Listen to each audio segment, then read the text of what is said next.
Our book today is by Catherine Bailey. It's A Castle in Wartime, One Family, Their Missing Sons, and the Fight to Defeat the Nazis. It's an extraordinary and fascinating book. This is from the prologue. Dateline Innsbruck, Austria, 16 December 1944. Monica calling steamboat. This cryptic announcement, broadcast to Austria over the Voice of America, was received with relief by a handful of people able to decipher it. The coded message signaled that the Allies were still trying to infiltrate agents into Innsbruck to make contact with members of the Austrian resistance. It was 7 o'clock on a winter's morning, the gray old city walled in by snow-covered mountains. A roof of dense cloud hung over the domes and spires, cutting out the sky on the summit of the Nordkette. Towering 7,000 feet above the city, the sheer face of the mountain rose like a wall, blocking the north end of the fine Baroque streets. The illusion of being confined in a small space was maintained in the alleys and passageways in the medieval quarter. On a chill, gloomy day such as this, passing the tall, narrow-fronted Gothic houses, the sensation was of walking along the bottom of a ravine. Thick wreaths of smoke spiraled beneath the clouds. The day before, American planes had bombed the city, killing 259 people. In Herzog Friedrichstrasse, a protective shroud covered the famous golden roof of the balcony designed for Emperor Maximilian in 1500. Beneath the bombed-out buildings, parties of children, drafted in from the villages along the valley, worked to clear the rubble. They were watched by small groups of SS soldiers who stood on the street corners guarding the defusing crews. Forcibly recruited from the nearby concentration camp at Reichenau, it was their job to deactivate the bombs that had failed to explode. The Allies were now convinced that Innsbruck, rather than the Reich capital of Berlin, was where the war was likely to culminate. Recent intelligence reports indicated that Hitler was building an Apfelfestung, an Alpine fortress, Alpenfestung, in the mountains that encircled the city. Blueprints obtained by OSS operatives, the OSS is the forerunner of the CIA, point to a chain of underground factories and armories. It was to this remote, impregnable fortress that Hitler and a coterie of his most fanatical supporters intended to retreat when the Wehrmacht was beaten. From here, they would carry on the fight, defended by elite SS troops and sustained by huge stores of supplies that had been carefully stockpiled in bomb-proof caves.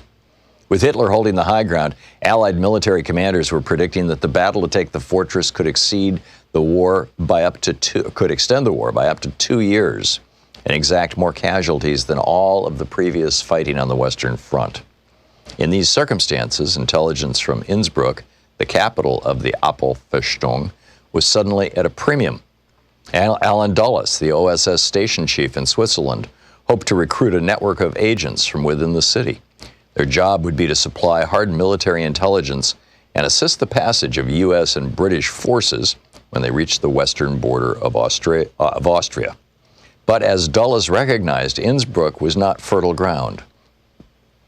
That autumn, the Gestapo had arrested all known anti-Nazis. Moving from house to house, the mopping up operation signaled their determination to suppress all resistance operations in an area they looked upon as their last bastion. Soon after midday on 16 December, the U.S. Air Force returned to bomb the city for the 4th time that month. A sharp left rally was executed immediately. After bombs away and a course flown around Innsbruck, the pilot reported, due to undercast, no visual observation of results were possible. Some hours later, Frau Muttenschuldner, a resident of 47 years, sat down to write in her diary. "It is a black day for Innsbruck," she began. "The old city center has been hit, as well as the graveyard. Everyone feared there would be another raid, and sure enough, the enemy bombers came and wreaked their evil. There was no gas or water in the city, and the cemetery was now closed for burials. In the flat, dingy light, the only color was from the fires that had yet to be put out. Fraulein Kummer's photo studio is on fire," Frau Muttenschuldner reported. Vargar's paper warehouse, the stained glass factory at Müllerstrasse, Café Paul in Maximilianstrasse, and Hallensteiner's Gasthaus are all burning. Showers of sparks and burning paper are falling from the warehouse. One would marvel at the eerie beauty of it if it were not such a sad occasion. The raid marked a change of tactic. In addition to dropping 200 tons of bombs, the U.S. planes had dropped thousands of propaganda leaflets. In the coming weeks, they would drop thousands more. These and the messages broadcast on the BBC's Austrian service urged the city's inhabitants to rise up and prevent Hitler from making a last stand in the Tyrol. Tyroleans, we know that you will not permit it. You will see to it that none of the Nazi leaders can hide. We know that already Tyroleans are fighting the Nazis everywhere. Even if the Nazis still feel secure in your country, we know better. You are on our side. But the vast majority of Tyroleans were not on the Allies' side. The book A Castle in Wartime. So we've got a new video up for regular supporters of our program over at thomhartmann.com, and this is about just a totally bizarre story about these three guys with no VA experience, not even veterans, who are all big shots down at Mar-a-Lago, that Donald Trump has put in charge of the Veterans Administration functionally. And their association, one of them is the head of Marvel Entertainment, their association with Johnson & Johnson and the New York Stock Exchange, and Johnson & Johnson, the big drug company, taking this very, very cheap chemical, ketamine, tweaking the molecule a little bit and rolling it out as a new anti-suicide drug, Spravato, that in clinical trials caused 6 people to die, 3 of them by suicide, and none of the people taking the placebo to die. And now Trump is telling the VA, you have to buy this highly inflated price drug from Johnson & Johnson, and the Democrats want to know what's up with the VA crowd guys. Check it out. It's at thomhartmann.com. Thank you.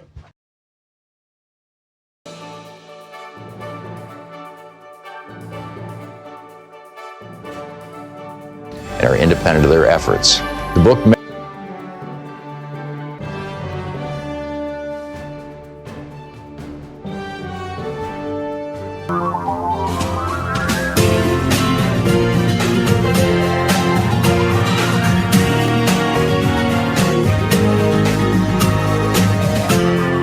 This is the Thom Hartmann Program.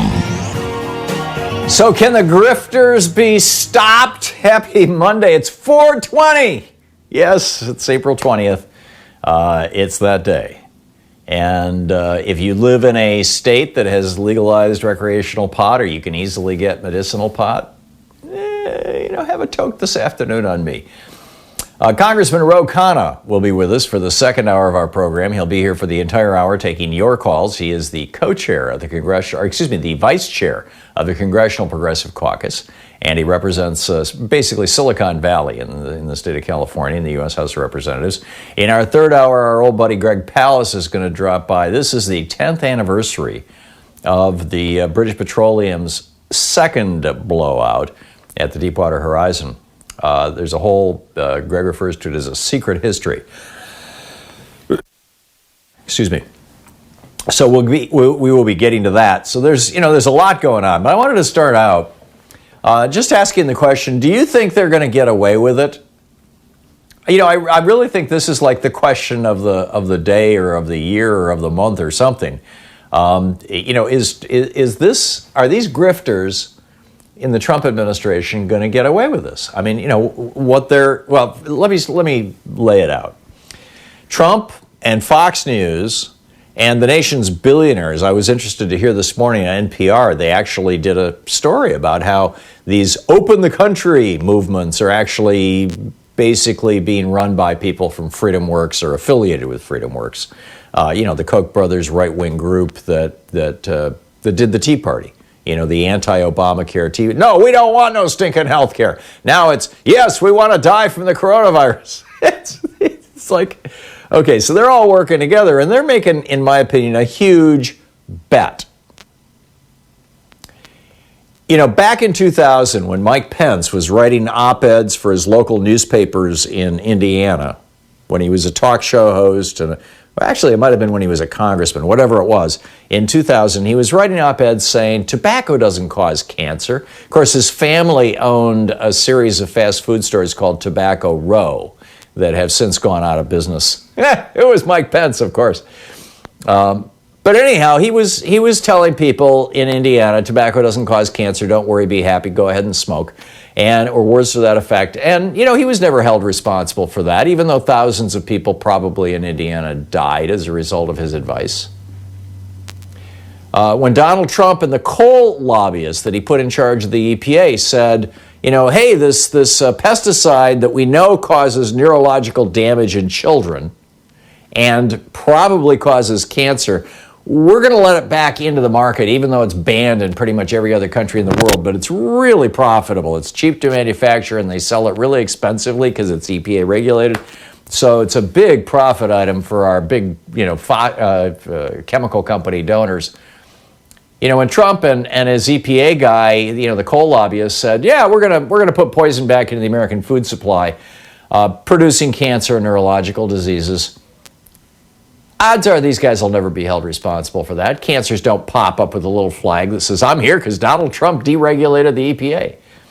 When Steve Mnuchin robo-signed thousands, perhaps tens of thousands of phony mortgage documents in order to steal homes from people in California back when he was known as the foreclosure king, and Kamala Harris, she had a clear, open window, great opportunity to throw his ass in jail, ultimately decided not to. He not only got, bore no responsibility for that, he got to be Treasurer of the United States. His signature is on your money. When Fox News was promoting the Tea Party, and of course, the Kochs and all these other right-wing billionaires, when they were promoting the Tea Party campaign to stop Obamacare, to stop the expansion of Medicaid, and Harvard University came out and said, there's 30, 40,000 Americans are going to die if you don't expand these programs. But they were successful. The red states still don't have Medicaid. Florida still doesn't have it. And they're about to have an explosion of coronavirus down there. Well, when that happened, nobody was held responsible. Fox News wasn't held responsible. Nobody sued them. When Charlene Dill died, when Rick Scott was governor, refusing to expand Medicaid, who cares, right? It's just a mother of three. She doesn't have much money. She makes a living cleaning houses, after all. So nobody went after Fox for that. So these same guys, are now betting that they can successfully politicize the coronavirus. And number one, get themselves reelected. And number two, get their hands on a big chunk of this federal stimulus money. And they're betting that they won't be held responsible for that either. I mean, Trump made a big bet 3-4 months ago when he decided that it was better to ignore the coronavirus than prepare for it. That was back in November of last year when he was first told about it, or when the White House was first told about it. We don't have the actual, smoking gun that he was told, but, if he wasn't, that's a sign of mass incompetence and stupidity on top of that. We know in December he was told about this. I mean, basically the world was told about it. We know in January he knew how bad it was and how bad it could get. But he decided to do happy talk. Oh, no problem. Oh, we've only got one case. It's completely under control. Mnuchin and Wilbur Ross. I mean, all these guys, it's airtight. Don't worry. That was Larry Kudlow, his economic advice. It's airtight. Don't worry. They placed this bet 3-4 months ago, and now the bet didn't pay off. 40,000 Americans are dead. But is Trump being held responsible for those 40,000 deaths? I mean, outside of Weijia Zhang, I hope I'm not mispronouncing her name. She was the CBS News correspondent who really gave Trump a grilling in the White House this weekend. And her voice was just like, I can't believe you did this. And God bless her. We need actual reporter. If the media is going to continue this Trump BS show, we need reporters who are actually going to hold him to account, and not 1 out of 20. So these grifters, these political criminals, they're doubling down on their bet that they can simply BS their way through this whole thing and succeed. and that the Republicans will get reelected and they'll continue to hold the Senate, and that Trump will get the White House and all. I mean, this is their bet. And Greg Palast was on here last week. He'll be on, as I mentioned, in our third hour today. He was on here last week. You know, he's got a new book out. It's called How Trump Stole 2020. I mean, there are some people who are betting he's going to get away with it. You know, like the old Firesign Theater, like he did it again. Right? Is that how this is going to play out? Or is this going to be like Herbert Hoover? Herbert Hoover didn't have a coronavirus. He had an economy. He had the stock market had collapsed, and then that spread to widespread unemployment throughout the economy that took us into the Great Depression. The crash happened in the fall, in October of 1929, and by November, December, January of 1930, the country was sliding into a depression, as we are doing right now. We are sliding into another depression. Not a recession. This is not going to be 2009. This is going to be 1930. The question is, how long is it going to last? And it's going to last a while based on how the Trump administration responds to it. And so far, their response has been entirely lacking, entirely wanting. You know, we're getting happy talk and BS. So do you think that they can pull it off? I'm pretty skeptical, actually. I think that they're going to be called on this thing. But we'll see. We'll see. And, you know, anything else on your mind? After the break, I've got to tell you about a discovery that I made over the weekend of a great source for news. It was so cool. We'll be right back. This is the Thom Hartmann Program. And of course, I'll be picking up your phone calls. How do you think this thing is going to play out? Can Trump jawbone his way out of a Great Depression?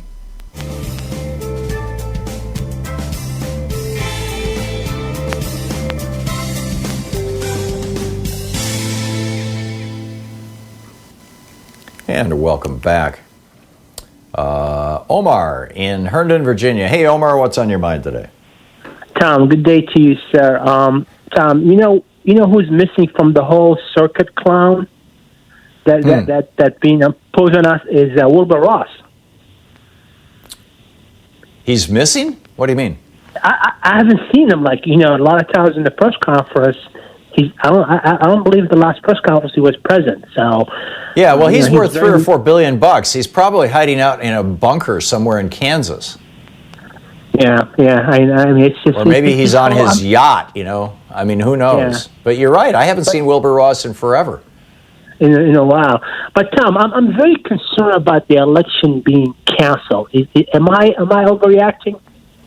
Yeah, I don't think it'll be canceled. I think that there's going to be a zillion kinds of voter suppression and shenanigans and criminal acts and whatnot being done. I mean, they're going to try and steal the election. This is official Republican policy, right? Steal an election. But there's no legal basis for canceling it. Cancel the election? Okay. Well, in that case, Tom, I do not want Joe Biden to prosecute Trump for me. Trump aggression are on full display, and everybody can see them. What I want Joe Biden is that to say a verb, a noun, and a better health care. Yeah, I'm good with that, Omar. I would add that if you go back and you look at Spiro Agnew, who was the vice president under Richard Nixon, that Spiro Agnew, he was a corrupt politician. He was a criminal, and specifically his corruption was that he was taking bribes. But it wasn't the federal government that took down Spiro Agnew. It was the state of New Jersey, as I recall. Maybe it was Delaware, but whatever state he was. What had he been, governor or senator? He was a governor in Maryland, I believe. He came out of Maryland. Maryland, okay. All right. Yeah. I'm sorry, I don't remember which state it was, but whatever state he was governor of, that state's attorney general was who was prosecuting him while he was vice president. And while the White House may be saying that you can't prosecute a president while he's president, well, first of all, this was even before the Nixon, decision out of the Department of Justice. But, let's keep in mind that it was a state attorney general who took down Spiro Agnew. I think, frankly, when Trump, leaves the White House in January, assuming that he does, that it's going to be Letitia James or her heir, whoever follows her, who is going to be the one who's going to take down Trump and the Trump crime family. Although it looks like they may be on the verge of declaring bankruptcy. Deutsche Bank is all flipped out because they are hundreds of millions, well, maybe billions of dollars in debt to Deutsche Bank. We know of about $325 million in debts, and they can't pay it right now. And Trump is having meetings with the state of Florida. His golf course is apparently on state property that they're leasing from the state, and they can't afford to make their lease payments. There's no doubt in my mind he's getting piles of money out of the Paycheck Protection Program. That 500 unanimous, that we don't know where it's going to go. I think that's going to go. Yeah, exactly. Thank you, Tom. It's a mess. Yeah, thanks, Omar. Good to hear from you.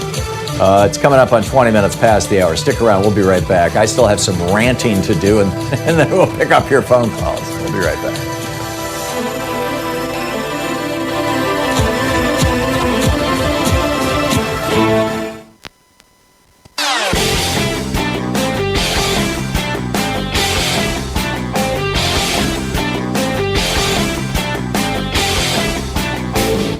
Our 1 hour free podcast recaps our show, and it's available wherever fine podcasts are found. And we have the full 3 hour podcast available over at thomhartmann.com if you want to really support our program. Welcome back. Thom Hartmann here with you. So, news sources. First of all, however you are hearing this program, this is a great news source, right? Whether you're getting it from Sirius XM or from a local radio station, a commercial station, or a Pacifica station, whether you're watching us on Free Speech TV or YouTube or Facebook Live or Twitter, whatever it may be, those are all great news sources. And odds are, wherever you're getting this show, you will find other good programs that can inform you. Buzzflash.com, which was a major progressive website back years ago, has rebooted and started up again, and they're publishing my rants every day that I open my show with, and they've got the newest one up there, as well as an op-ed that I published over the weekend that also went up on Alternate and Raw Story and this, that, and the other place. But it's over at buzzflash.com. But over the weekend, Louise and I, when Trump came on the air on Saturday, we were like, okay, what do we do now? And we discovered that on our TV, on our smart TV, it's an Apple TV thing, and there is a CBC app, not CBD. This is CBC as a Canadian Broadcasting Corporation. There was a CBC, a Canadian Broadcasting Corporation app on my Apple TV, and so we opened it. And whoa, it was the CBC News. It's 24/7 news, live from Canada. And of course, the big story when we tuned in on Saturday, it was just breaking, was this crazy guy up in Nova Scotia who had killed 12 or 13 people. And no, I guess it's 16 dead now in Nova Scotia. But that was only part of the reporting. They were talking about how everybody in the country now there are certain things that qualify you for it or disqualify you for it. So it's not literally everybody, but pretty much everybody in the country of Canada is getting $2,000 a month. And so, they don't have to worry about losing their job. Employers are not firing people. They're simply suspending operations because everybody's got $2,000 a month from the government. And will until this is over. The Canadian government is they're doing this thing. There's also, Parliament has to meet, and we're having a similar debate in the U.S. Congress. In Canada, the Liberals, as it were, the I don't know what the party is called, but basically Trudeau's party, they're trying to say, let us work remotely, right? Let's have Zoom conferences or whatever, and remote voting. But the Conservatives in Canada, and it's a small but active bunch. They've got a few billionaires in Canada who fund their Conservatives, mostly the oil billionaires out in Alberta. They're demanding in-person meetings because they apparently don't believe in the coronavirus. It's a sickness. It's contagious from country to country. Not the coronavirus. Stupidity. So anyhow, we saw that on the Canadian Broadcasting Corporation over the weekend. I don't know if I mentioned Free Speech TV as a great source of news also, and some fabulous programming. We're on Free Speech TV as well. But you know, when free speech is not carrying your favorite program, this was amazing. And they were talking about how all across the country they've got widespread testing, they're doing contact tracing. I mean, it was so refreshing to see news that was actually like news. There was no opinion. It was just news. It was remarkable. Meanwhile, Clever Nickname over on DU posted a diary that I thought was really, really good. Excuse me, this is Daily Kos. A diary. He says, America came together. We really did. We are here right now, right? Those of us who are sheltering in place, those of us who are putting up with loss of jobs, loss of income, massive economic uncertainty. We're doing this to save our lives and to save the lives of the people we love and we care about, particularly those who may be not so healthy or those who might be elderly. Although we have had children die of this, we've had very young children die of this, we've had teenagers die of this. We've had people in their 20s die of COVID. We've had people in their 30s. In your 30s, you're more likely. In your 40s, you're even more likely, and so on. But, we're doing this for each other. The headline, we all came together in the greatest act of human kindness in history. Of course, Trump had to destroy it. I mean, this is what we did. We came together and a strong, moral, capable, worthy leader would look at that sacrifice and say, how can I honor this? How can I thank people for this? But instead, as Clever Nickname says, what America has is a vicious, selfish, incompetent, cruel, abusive, autocratic, impeached president who looks at all that sacrifice and essentially says, oh, suckers! Or he says, oh, this is a threat to my ambitions. I mean, 40,000 dead people is almost entirely Donald Trump's fault. I say almost because had he acted quickly like Singapore did and South Korea did, we might have the same number of dead people as South Korea, 300. But no, he did what he did. And, according to a report last week in the New York Times, 90% of the deaths, that would be 36,000 dead people in the United States, purely because Trump screwed up, because Trump lied. He lied to us. He procrastinated.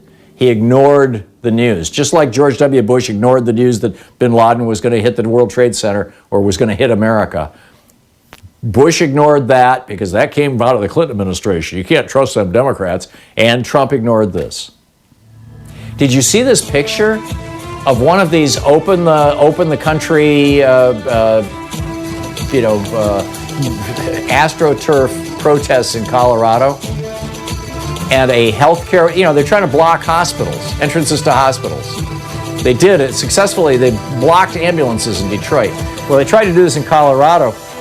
And this nurse comes out with a mask on his face and stands in front of the car, just like the guy with the tank in China. It was amazing. You're listening to the Thom Hartmann Program. Call 202-808-9925. I think we're going to start seeing more, essentially counter-protests to the protester. This is amazing. And in Maryland, only 3 people showed up for one of these rallies.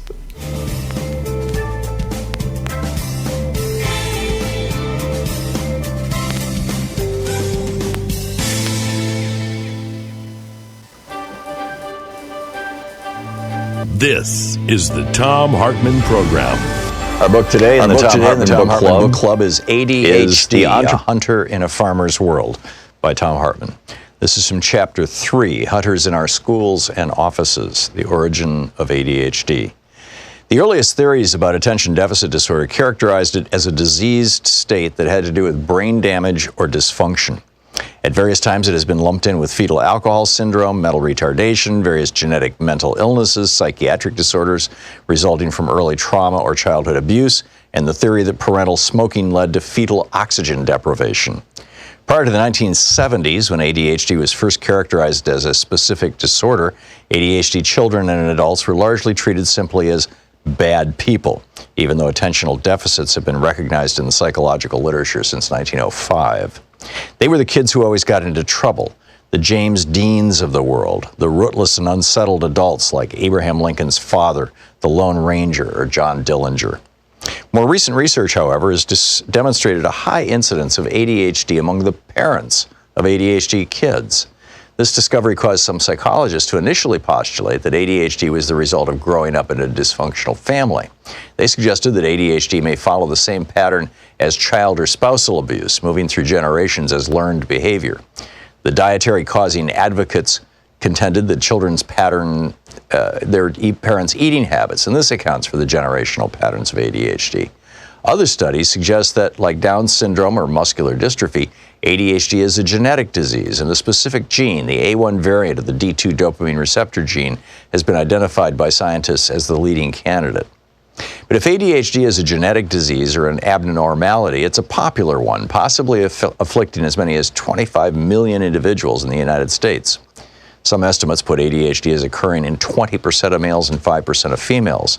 Other estimates are much lower, hitting a bottom of 3% of males and 0.5% of females. With such a wide distribution among our population, is it reasonable to assume that ADHD is simply a quirk, that it's some sort of aberration caused by defective genes or child abuse?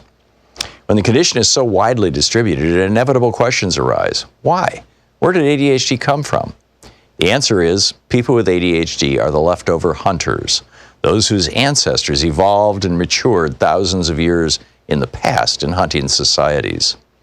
There is ample precedent for genetic diseases, in quotes, that in fact represent evolutionary survival strategies. Sickle cell anemia, for example, is now known to make its victims less susceptible to malaria. When living in the jungles of Africa, where malaria is endemic, it was a powerful environmental tool against death by disease.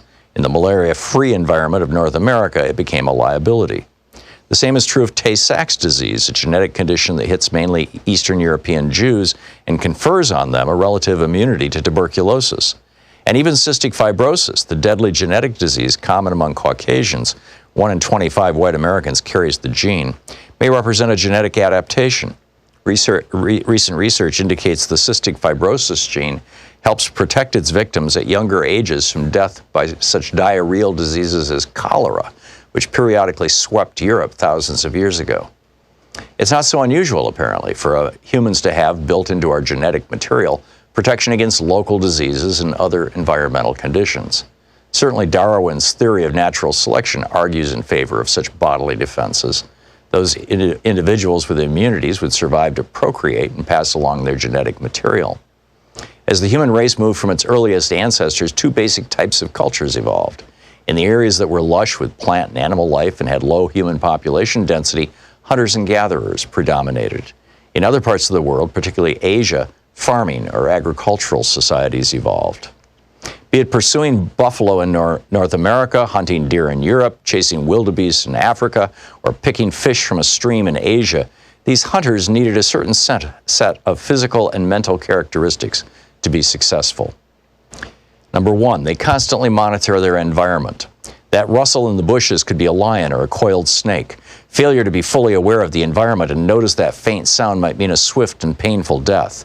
Or that sound or flash of movement might be the animal the hunter was stalking, and noticing it would mean the difference between a full belly and hunger. I've walked through forests and jungles with modern hunter types in the United States, Europe, Australia, and East Africa, and one characteristic always struck me. They notice everything. A flipped over stone, a tiny footprint, a distant sound, an odd smell in the air, the direction in which flowers point or moss grows. All these things have meaning to hunters, and even when walking quickly, they notice everything. Number two, they can totally throw themselves into the hunt. Time is elastic for them. Another characteristic of a good hunter is the ability to totally focus on the moment, utterly abandoning all consideration of any other time or place. When the hunter sees the prey, he gives chase through gully or ravine, over fields or through trees, giving no thought to the events of the day before, nor not considering the future, simply living totally in that one pure moment and immersing himself in it. When involved in the hunt, time seems to speed. When not in the hunt, time becomes slow. While a hunter's ability to concentrate in general may be low, his ability to utterly throw himself into the hunt at the moment is astonishing. 3, they're flexible, capable of changing strategy on a moment's notice. If the wild boar vanishes into the brush and a rabbit appears, the hunter is off in a new direction. The book ADHD, A Hunter in a Farmer's World by Thom Hartmann.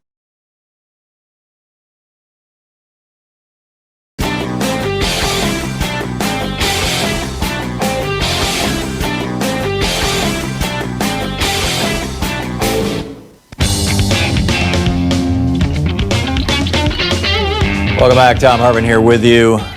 Boy, I've got such a huge pile of news here. Oh, Trump International Hotel. Somebody put up signs that are being slapped on the Trump hotels. This one is on the one in New York City. It's got a picture of Eric Trump, and the headline says, "We are not here to help." Not is underlined. And then there's a bunch of check marks. No free rooms for healthcare workers, no beds donated to COVID patients, no assistance for the homeless, yes to bailout money. It's amazing. And, I want to get into some economic news, too. Maybe I'm going to kick most of this stuff back to the third hour. There's just so much going on. And J.B. Pritzker in Illinois, well, I'll tell you about this real quickly. J.B. Pritzker, the governor of Illinois, has been secretly importing masks and things.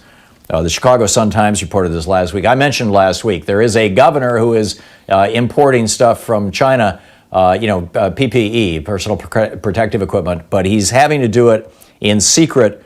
And this is a quote from the Chicago Sun-Times, quote, out of fear the Trump administration might seize the cargo for the federal stockpile. And of course, the federal stockpile is being held in reserve for when the red states get hit.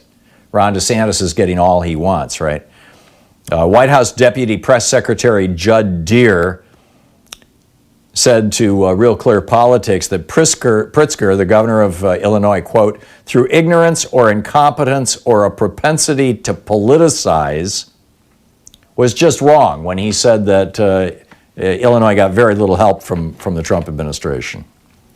And then in Colorado, the federal officials stepped in to buy 500 much-needed ventilators out from under the nose of Colorado state officials. They thought they had them.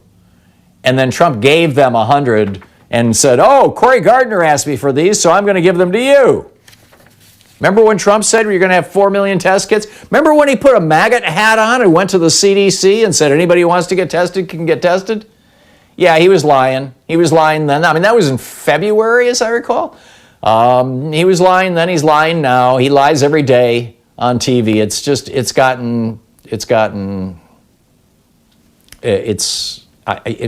unwatchable. Rudy in Atlanta. Hey, Rudy, what's on your mind today?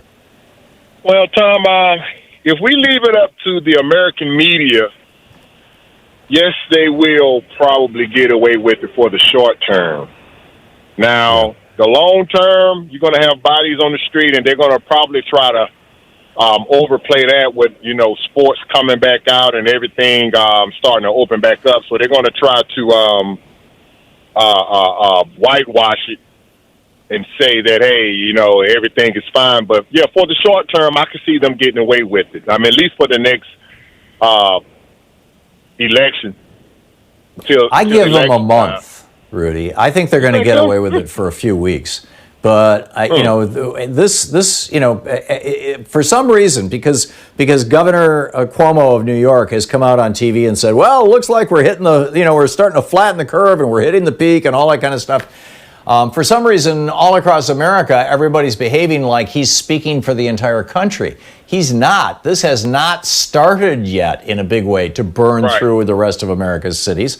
And in particular, it has not yet started to burn through the states that, the Republican-controlled states where A, there's no Medicaid expansion, so people don't have access to health care, and B, you've got governors who are refusing to put into place stay-at-home orders.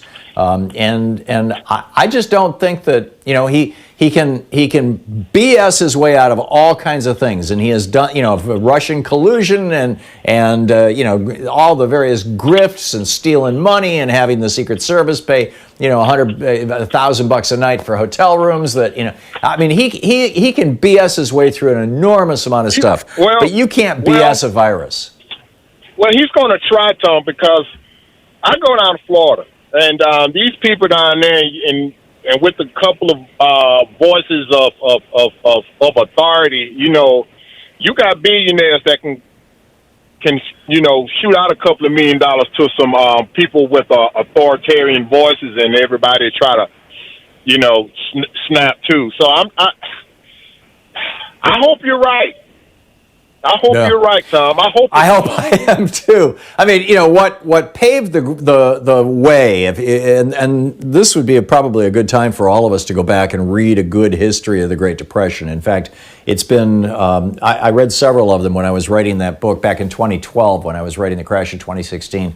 And I need to go back and find those. I'm not sure where in my bookshelves they are, and revisit them. In fact, I'm not even sure they're here. They might still be in D.C., or they might, you know, I might have left them in D.C. But it wasn't. I mean, Americans were willing to cut Herbert Hoover a lot of slack for the first 6 months or so after the crash. But by the middle of 1930, you know, within 6 months or 8 months, Americans were starting to get seriously PO'd at Herbert Hoover. And by 31. And throughout the year of 1932, as Hoover was finally starting to do something, he started this National Reconstruction Administration, as I recall, it was called the NRA, and but it was, you know, it was too little, too late, and that led to not only Franklin Roosevelt becoming president, but the Democrats, with the exception of two anomalous two-year periods in 1957 and 57, 58, as I recall, and once in the 1960s. But outside of that, the Democrats controlled the House of Representatives from 1933 all the way up until Newt Gingrich came in, you know, in what, 96, as I recall, you know, during the Clinton administration. And I think that was the result of Clinton having gone full neoliberal, and America was like, oh, okay, if the Democrats are Republicans now, we'll elect Republicans too. But I think that the more the word gets out there, Rudy, I think the more it's going to fall apart. Rudy, thanks a lot for the call. Lisa in Montreal, Canada. Oh, speaking of Canada, hey Lisa, what's on your mind today? Well, I'm so surprised that you mentioned what happened in Nova Scotia, because I was surprised that it didn't make American news at all, and it was pretty devastating. Completely, just mind-boggling here for us. It's now it tops what happened in Quebec in 95, 30 years ago, actually. So we have 16 dead. It just doesn't happen here. So it happens in a small rural town in Nova Scotia, and it's just it's hit home hard, especially with the COVID going on also. So these people were all in lockdown, and they were like sitting ducks, and it's just unbelievable. Yeah, this guy, if I remember right, he was going house to house, killing people and setting their houses on fire. Yeah, exactly. And he was using RCMP as camouflage. So he had a car with the decals on it, everything. He was dressed like a cop. Dressed, exactly. He also took down an officer, too, an RCMP, a 23-year veteran, and it's just shocked Canada completely. I mean, so and she was a wife and mother. Yeah, exactly. Lisa, a question. Tell me about the $2,000 a month that everybody in Canada is getting. Tell me how that works. Okay. What do you know about it? Okay, that's the Canadian Emergency Relief Fund. So it was passed by Parliament, and within 3 days, you were able to apply online or on the phone, and no questions asked, and everybody receives $2,000 a month until this disaster is over. And and it's worked out very well. I mean, everybody's applying, everybody's covered. Sure. If you're on social benefits already, you don't really need it. But for anybody, Yeah, I who's saw a lost story job on the CBC. I actually downloaded their news app this morning, and it could just read the news.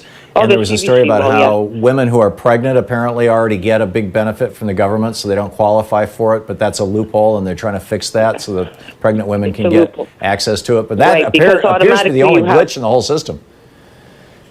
Yeah, that's it. It's for pregnant women is the only one. Otherwise, everybody's covered. There's no question. Well, questions asked in the sense, of course, you have to fill out a short questionnaire when you apply. Mm-hmm. But within 3 days, you have direct deposit, or your check is in the mail within 5. But most Canadians have direct deposit because we all receive, family allowance and child care benefits, and there's a lot of social structure and free health care, and cheap health care, right? But our only glitch with healthcare, our vulnerable, has been the elderly here. Quebec especially has taken a big hit because we have a lot of nursing homes, and we've lost 80% of our deaths has been in long-term care facilities. So in Quebec, the biggest problem was the lack of staff. Staff were just getting sick, and so they called in the Canadian Air Force, and the Army is taking up a lot of the slack. The Canadian medics. I saw that yesterday on CBC that the military has come in to staff the nursing homes in Quebec, especially yes, because there's a very big elderly population here, and a lot of them are in government-run nursing homes. So Lisa, you are so lucky to live in a country who actually has a leader who has a modicum of intellect and character and no complaints about Justin Trudeau, Prime Minister Trudeau. Yeah, that's for sure. Yeah, Lisa, thanks for watching our show on YouTube and there in Montreal, Canada, and thanks for calling in and filling us in on all the details. Keep up the good work. I'll do my very best, Lisa. You too. Thank you so much. We'll be back. Thom Hartmann. Visit ThomHartmann.com for audio and video archives. It's 45 minutes past the hour. It's the Thom Hartmann Program, the place where despair is not an option. We'll be right back.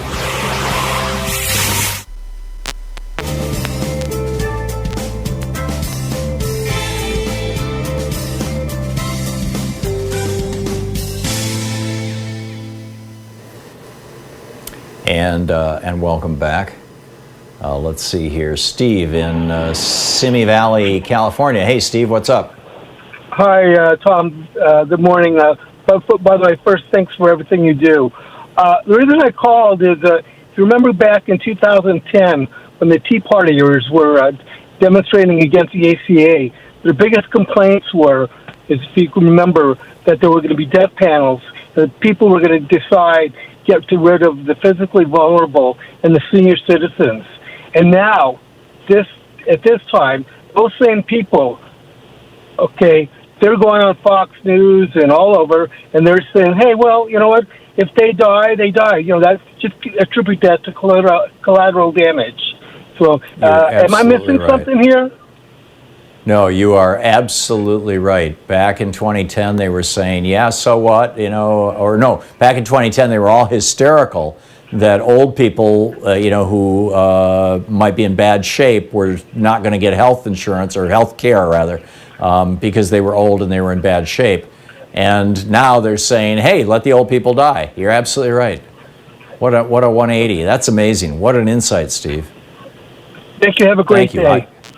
Yeah, thanks. You too. I'm going to rant about that when we come back from the break. Dennis in Aptos, California. Hey, Dennis, what's up? Yeah, right now I'm not afraid to say on air that I think Trump is just as bad as Adolf Hitler, and he's a murderer. I've been watching the program on Masterpiece Theater the last few weeks, the World on Fire, and one of the subplots is about the euthanasia program that the Nazis ran in Germany in 39, 40, and 41, where they were taking retarded children and elderly people and even injured soldiers who could not be repaired to go back on the battlefield. They were just killing them, euthanizing them. And I see what's going on now. I mean, I don't know if Stephen Miller has a hand in this. But we know already a lot of people died down on the southern border, a lot of them little kids in those concentration camps, let's call them what they really are. And now, the whole month of February, when Trump could have done something, starting the testing, not letting 40,000 people get into this country from China, and so on and so forth. And now we have all this death going on. I think I believe it's willful. I really do. Those people in New York City, do you think that it is a coincidence? For Trump. Yeah, do you think it's a coincidence, Dennis, that 1 week after the news extensively reported the fact that black people in particular, Hispanics somewhat less, but also people of color basically, were far more likely, like 2 or 3 times more likely to die of coronavirus than white people were? That 1 week, almost 1 week to the day after that story was reported, suddenly you got a bunch of white guys showing up saying, open the country back up, we can deal with this? Yeah, I tell you, I don't believe in coincidences, actually. It's just, this whole thing stinks. It's murderous. I hope he is held. If Biden gets in, I hope to God he gets in, because I would want to have Nuremberg trials about this thing and hold the people responsible, accountable, and put them behind bars, because this is just horrible. I'm with you. I wouldn't say that Trump is Hitler. I mean, we're not there yet, but this is, 40,000 dead people. That's a lot of blood to have on his hands. That's close to what LBJ had in Vietnam. We'll be right back.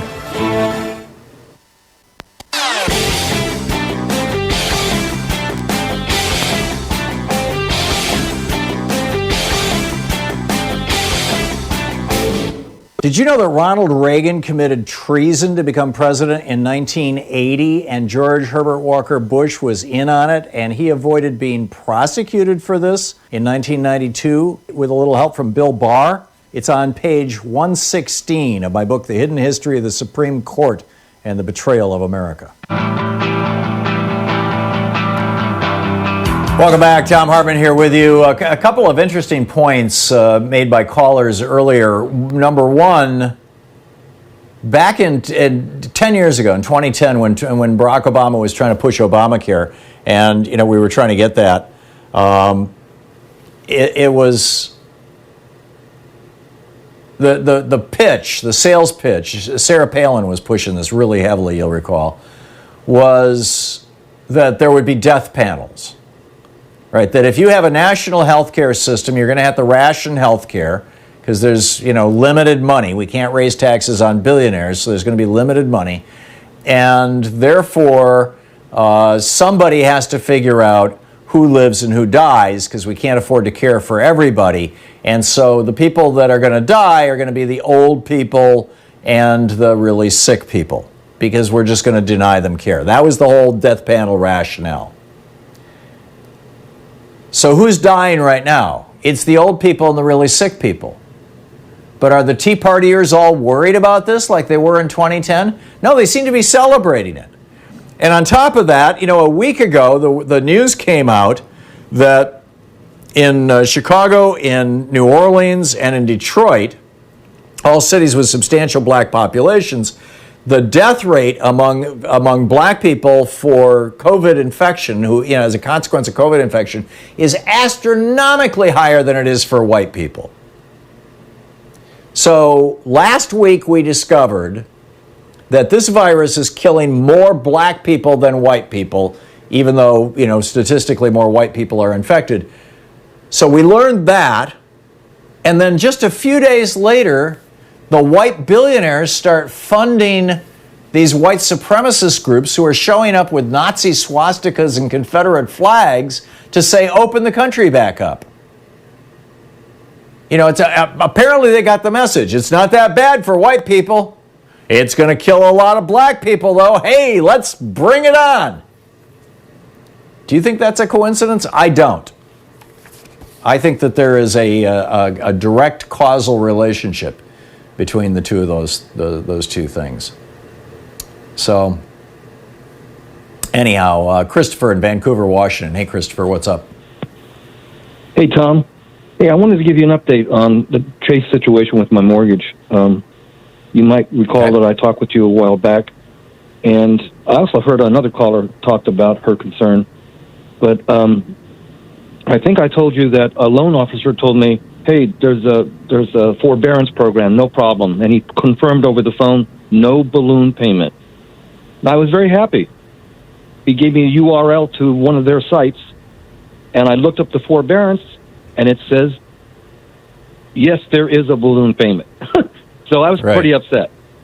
I called the guy back. He wouldn't answer my calls.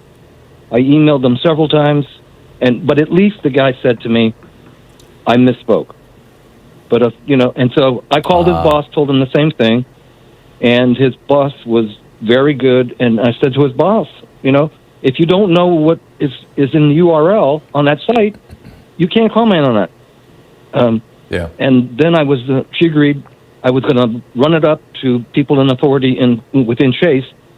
But before I was able to do that, I got a call from a guy within the disaster department of Chase. Mm-hmm. And he confirmed to me that they are going to give me a 90-day moratorium. Without a balloon payment. And without a balloon payment. But squeaky wheel works. Well, I guess it does, and that's what I always do. And what I usually do is call high, nothing to do with drinking or anything. But you need to talk to somebody that has the authority, because the people below them are just reiterating company policy. So they're not decision makers. They have the power to say no, but not the power to say yes. I get it. Exactly. That's fascinating, Christopher. Thanks for the update. I appreciate it. And good luck. Costin in Fort Lauderdale, Florida. Am I saying your name right? Yeah, like Boston. Hey, what's up? Well, I think that the coronavirus could be ended in the next 90 days. I think there's an economy out there that could be put in place in 1 year that generate $9 trillion to $12 trillion for infrastructure, schools, healthcare, and drop your taxes by 15%. It's right there. I've been trying to get on stations like yours and things in order that in 100 days... So what makes you think it's going away in 90 days, Costin? Because it's there, because we're not getting the truth on radio.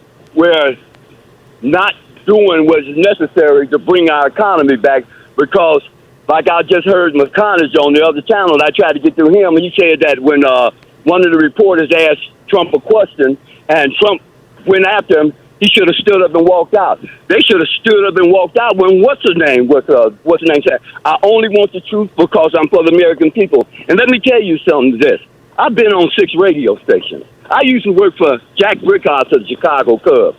That's back in the 70s. Me and Tom Dorner was on the same #1 station in Chicago, WBMX, in 1978 at the first Chicago Fest with 2 billion people. Yeah, and I know, Tom. What's your point, Costin? My point is that I want to be president. I want to be president, and I want a platform to debate Joe Biden, that if he's going to take on Trump, he can take me out. But I can take anybody out. Good luck with that, Costin. Good luck. Carol in Battle Creek, Michigan. Hey, Carol, thanks for watching Free Speech TV. What's on your mind today? Well, thank you, and thank you to Louise and your staff and colleagues for bringing us some sanity and rationality. Appreciate that during this difficult time. Speaking of, thank you. You're much appreciated. This dog whistled language, I wanted to talk about something I heard on Morning Joe, just very briefly. When you have people standing out in Lansing, downtown, you're cutting me out, aren't you? Hey, Carol, my apologies. I missed my clock, and you really haven't had time to talk. I'm going to put you back on hold, and you can decide if you want to bring this up with Congressman Khanna, or if you want to wait until the 3rd hour when we'll open the lines back up again. You can work it out with Joyce. Joyce, Carol is on line 4, if you can hear me. We'll be back. Congressman Ro Khanna will be with us for the full hour coming up next, so stick around. You're listening to Thom Hartmann.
Book Club today, we're reading from Ralph Nader's new book, How the Rats Reformed the Congress, a fable. It's fiction.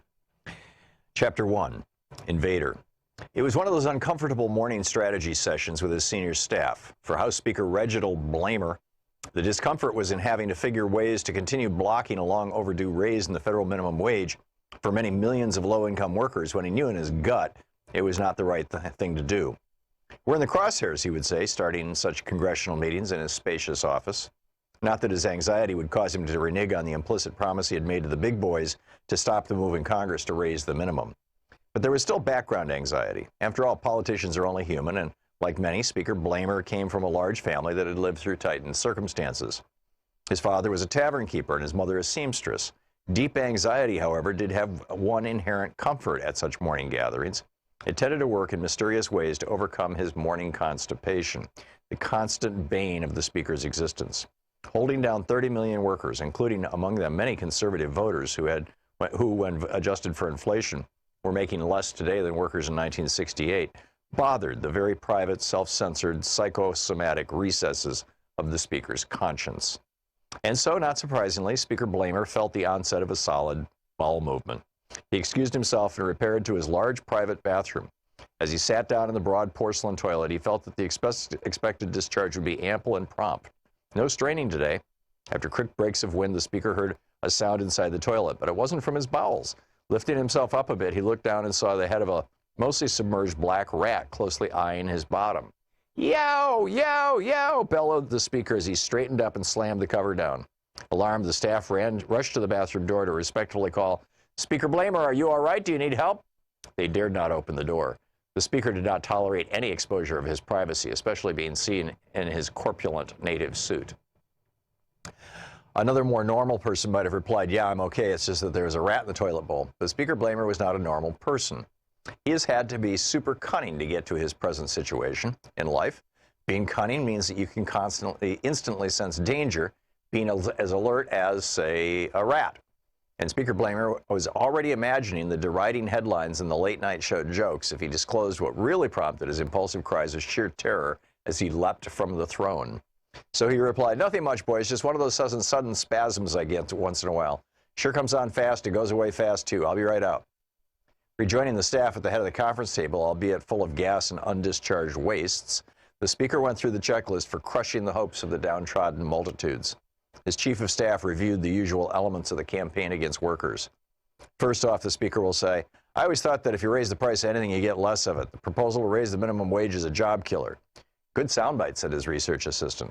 The Speaker nodded gravely, but when he heard the word bite, he silently winced. The operations assistant counted off the usual reliable economics professors who could supply objective warnings about losses of jobs in recession. The Fast Food and Big Box Retailer Association had begun a large ad buy on television and radio with the announcers' stentorian voices of dire gravity.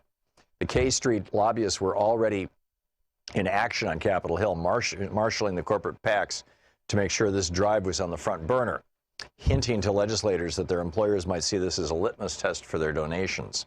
Op-eds, letters to the editors, and editorial condemnation of economically disruptive higher wages and layoffs was already in the pipeline. About to burst, the Speaker could not wait to end the meeting. "Okay, fellows, you seem to have the situation well in hand. It's not the first time we had to fight off this wage grab. Get to work." They all scattered, including an irrelevant intern who wondered to herself whether paying members of Congress would mean the government would end up with less of them.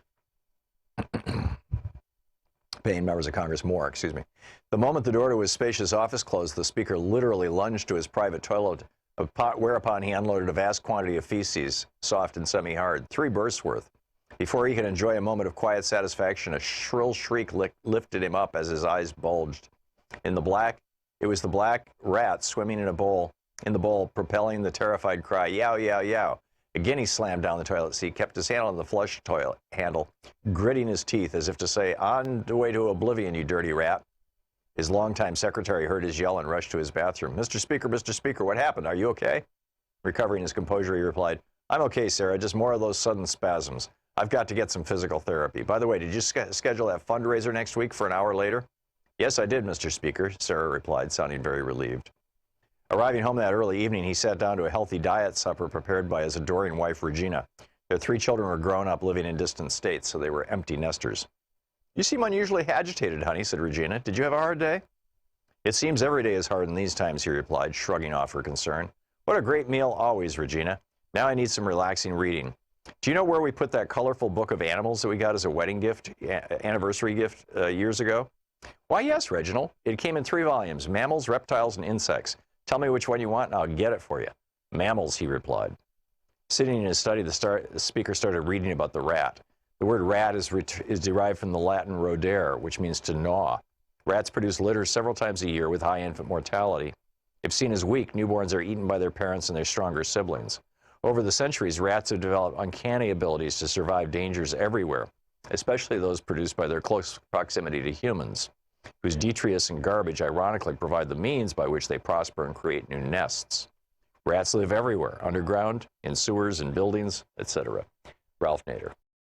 So every 5 years, the U.S. Department of Agriculture comes out with new guidelines, and we just put up a video over at thomhartmann.com for supporters of our program that talks about how the Trump administration, in this insanely corrupt deal with the $100 billion industry of ultra-processed, high-sugar, high-salt, high-fat foods that is literally killing 700,000 Americans a year, has said, oh, we're going to change the guidelines so that these fast food, high-processed food companies can shovel their stuff into our school lunch programs, into our kids. We're going to change the guidelines so people aren't informed about the importance of, dialing back somewhat on meat and on salt and sugar and all these other things.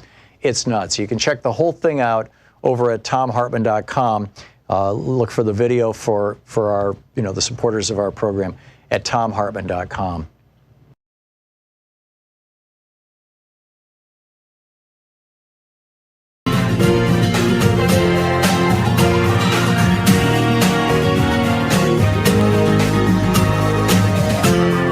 This is the Thom Hartmann Program. And welcome back. Thom Hartmann here with you. And on the line with us is the Vice Chair of the Congressional Progressive Caucus. He represents the Silicon Valley area of California in the U.S. House of Representatives, Congressman Ro Khanna. His website, Khanna, KHANNA.house.gov. You can tweet him at RepRo, it's R-O, Rep Ro Khanna. Congressman, welcome back. So what's on your mind, and what's, in your opinion, what are the consequential things we need to know about before we jump over to picking up our calls from our listeners today? Well, I appreciate it. My focus has been how do we get testing back, and there's some very simple things that the administration can do. First, they should be fully funding FEMA. The president can do this. He can take money from the Department of Homeland Security, have FEMA set up the mobile sites. I mean, it's important to remember he slashed FEMA's budget. He's diverted money from FEMA to give money to round up undocumented immigrants. He has it in his power to fully fund FEMA. The second thing is he could have the Defense Production Act to get more equipment being made, the vials, the swabs that would enable the testing. And then the HHS has issued no guidelines about reimbursement for any of the private companies that are doing the testing. So my focus largely has been how do we get the administration to do some very simple things on this testing? Yeah, straightforward stuff. So you want to pick up phone calls? Sounds great. Okay, and for people who might just be tuning in for the first time, Congressman Khanna comes on periodically and takes your calls for the hour. And so for the whole hour, he will be taking your calls. The telephone number 202-808-9925. And Carol in Battle Creek, Michigan, you're on the air with Congressman Khanna. Thanks. The crux of the matter is I heard something on MSNBC this morning, the Morning Joe, with Richard Haas and the Council on Foreign Relations. And they were, in my view, promulgating this thing about getting back to business as usual with China, against some calls for perhaps sanctions against China, given all this that happened with the COVID-19. So it would seem as though that we're scrambling for supplies and PPE. The warning is that we're not making or manufacturing anything in this country anymore. So what would the Democrats be doing to make sure that perhaps we should be manufacturing key essential things and things that we use as consumers in this country again, and not getting back to business as usual with China? And let me add to that, Congressman, basically what Donald Trump did when he was running for president and talking about bringing our jobs back is he was running to the left of Hillary Clinton. The Democratic Party historically has been the party that wants to keep manufacturing in the United States, although we've made a weird turn in 1992. But it looks like he's fixing to run to the left of Joe Biden now. To you.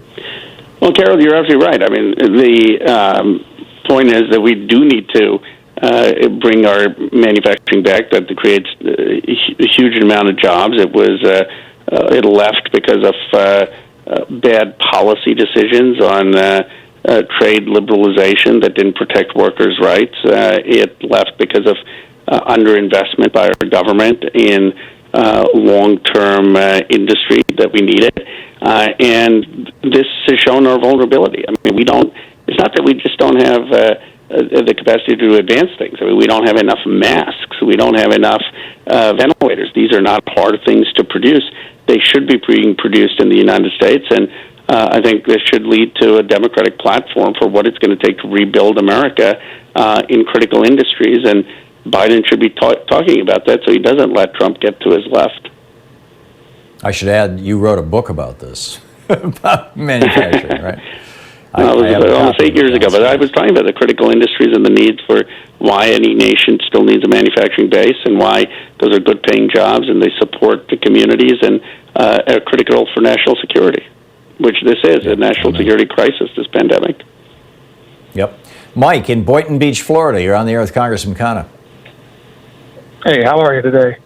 I just had a question. How will the Democratic Party address the shortcomings of private industry and also government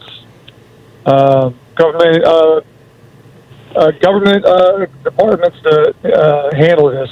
Online, you hear a lot of progressives saying that this is just exposing all the shortcomings of the system that has been laid out for like the last 30, 40 years.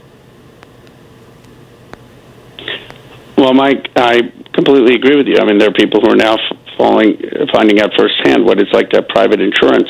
I tell people, I have mild asthma, and I get a shot every month, and it turns out that shot is not covered by insurance, and so that keeps your lung capacity fine. And in my case, it's not going to be bad, but think about it. They're denying a member of Congress. Think of what they're doing to other people. And what we're seeing is it's not just the working class, it's many Americans who are now seeing the problems with the private health industry. There are many Americans now who are struggling with housing costs and paying mortgages and rent. There are many who are seeing the dangers of not having that much savings because most Americans can't save. So I think this is going to lead to a call for a much stronger safety net in this country and for the government to really be doing things like basic health care and education that the private sector in health care has failed at. David in Spotswood, New Jersey. You're on the air with Congressman Khanna. Hi, good afternoon to all. My concern has been both the stimulus bill and the reckless spending by the Federal Reserve. I wouldn't be surprised if it's been tens of trillions of dollars if you count the bank stabilization that they did in January and February. And quite frankly, I think it's a ripoff of the baby boomer generation. Let me quickly depict what Japan did in their debacle 20 years ago. They let the Bank of Japan buy stocks, treasuries, and corporate bonds. And what happened is every time the stock market went up, the Bank of Japan would just unload their balance sheet, which means their stock market went nowhere. And with no interest being paid out, and baby boomers only have the choice of buying stocks and equities. And I'm fearful that I'm not fearful, I know that the same thing is going to happen, and I don't know how the Federal Reserve is doing it without congressional oversight. Thank you. Well, David, I appreciate the point that some of the stimulus is going to corporations that didn't even have a few months of reserve for payroll. I mean, think about these multi-billion-dollar corporations. They were giving the money to shareholders. They were engaged in stock buybacks, and they couldn't put away 1 or 2 months of savings. And I think if the the resources were really going more targeted to small businesses and to workers, that's one thing, but that hasn't been the case. I mean, the small business program, the PPP program, the first round almost entirely went to companies with over 200 employees who had relationships with the banks and not to the mom and pop stores. So I am for government spending and stimulus if it's really helping the working class and middle class. I'm not for us spending these trillions of dollars if it's just going to be bailing out corporations. Congressman, we just have 40 seconds. Over the weekend, Louise and I discovered when Trump came on TV, we were looking for something else to watch, and we discovered the Canadian Broadcasting Corporation is on our Apple TV, and we were watching CBC News. Everybody in Canada is getting $2,000 a month until this thing is over. No questions asked. It's a real easy form. You can fill it out online. It takes 3 days to get the money. Why can't we do that here? Well, that's my bill. Literally, it's Tim Ryan, and I have a bill, $2,000 a month. Up till the coronavirus ends for 12 months. It would help people pay rent. It would help them pay for groceries. It would help them basically survive in a time where they're out of work. And so I agree with you, and we're pushing for that in the stimulus. Good luck. Good luck. I wish you the very best with that. Congressman Ro Khanna, the Vice Chair of the Congressional Progressive Caucus, representing Silicon Valley in the U.S. House of Representatives, is with us for the hour, taking your calls in this national town hall meeting right here on the Thom Hartmann Program. We'll be back with more of your calls for Congressman Khanna in just a moment. This is the Thom Hartmann Program. Representative Ro Khanna is with us. Khanna, KHANNA.house.gov is his website. You can tweet him at Rep. Ro Khanna.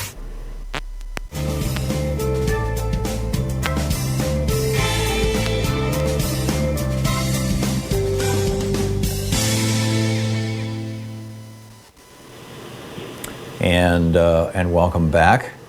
Let's see here. Vern in Wilhelmina, Oregon. Vern, you're on the air with Congressman Khanna. Wilhelmina, you could walk here, Tom. It's 60 miles from you. Okay. I wanted to talk about the wage scale being stretched by percentage raises in the whole system of economics over the 70 years that I've been alive. I was in a place where the unions were in charge of the raises, and the raises were fairly level throughout the workforce, and that kept the middle class, the bulk of the population was middle class in those years, through the 50s when I delivered papers, and since then, 40s and 50s were like that, fairly level, and that's why the middle class was so healthy in those years. And later years now, since it's been a percentage situation for raises, which I'm on the budget committee down here, and that's what they did, and I tried to influence the city manager of the union, and they don't really understand what I was talking about as to what happened from the 60s going forward. So, Vern, forgive my interrupting you, but where time is tight. Are you saying that back in the day, everybody got like $1,000 raise, and now everybody's getting a percentage of their income? So, really rich people are getting much huger wages than low-income people. Is that what you're saying? And is that your Correct. question for Congressman? It's totally stretching the population. Yeah, I got it. Okay, let's get Congressman Khanna's response.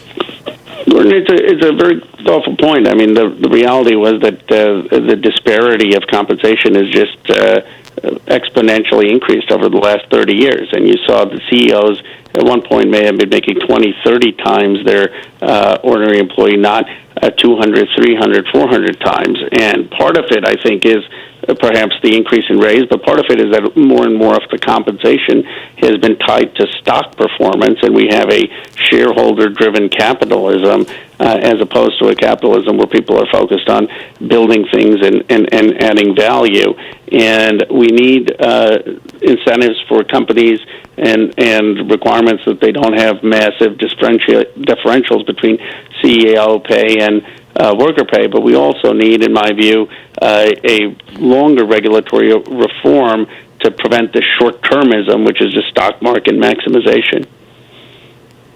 The biggest piece of that, Congressman, we just have a few seconds here. The biggest piece of that is that change that Reagan made in the business compensation law, allowing employees to be compensated with stock. Do you see any day that might be rolled back, and allowing for stock buybacks on the part of the corporations?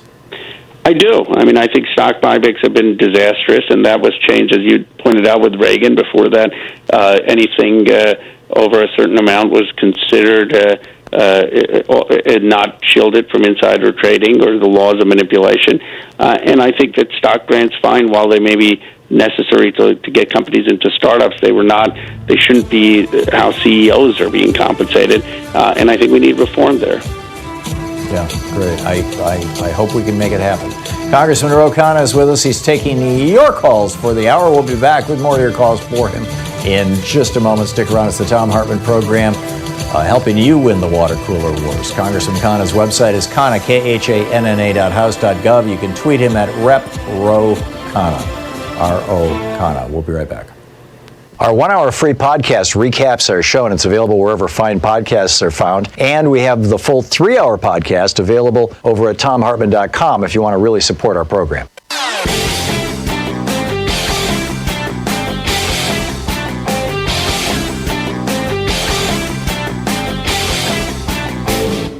Hey, we have a special video up over at thomhartmann.com for supporters of our program, and it's about how a letter that the IRS sent out to 3.9 million Americans saved 700 lives. And you're like, wait a minute, the IRS saved 700 lives? How did that happen? Well, it had to do with Obamacare, and it's a fascinating story. And it turns out that this analysis of this IRS mailing was actually the first time that the federal government has done a study that actually proved that people having access to health care produces fewer deaths. For every 1,648 people who got the letter, there was one fewer premature death. I'll explain the whole thing in the video. It's as I said, it's available over at thomhartmann.com for people who are regular supporters of our program, and it is really worth checking out. And it's a great ad, essentially, for a national health care system.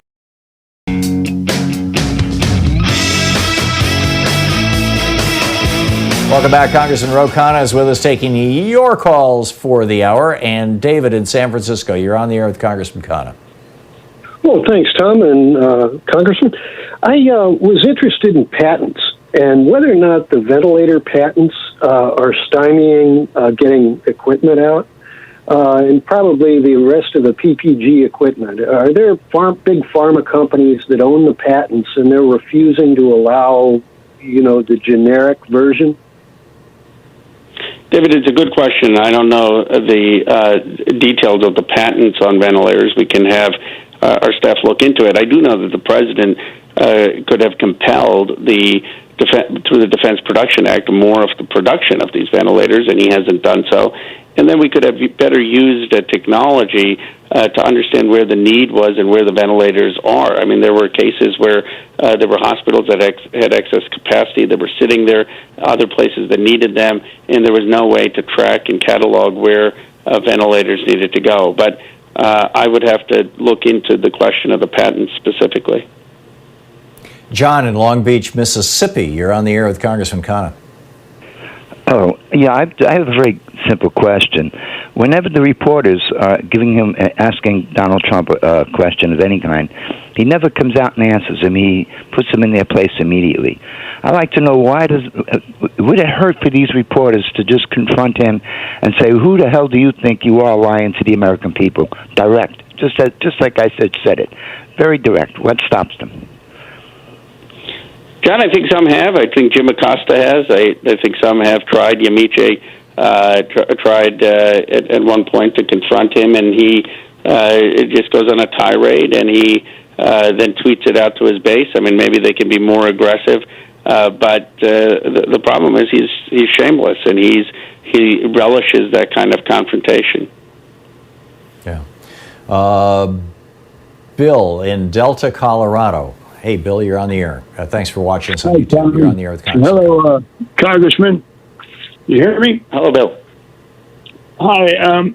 I just have heard that that the insurance industry has instructed Congress to fund COBRA premiums for all these people that are out of work. So, speaking of propping up private industry, are you going to speak out about that and recognize the opportunity that we have now to kind of deflate these corporations as opposed to keeping them alive for another generation?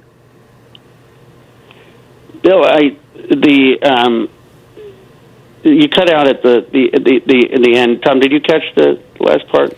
Yeah, he mentioned that Congress is funding COBRA. I didn't know about that. And then he asked if you were going to continue to support these corporations or let them collapse. Right.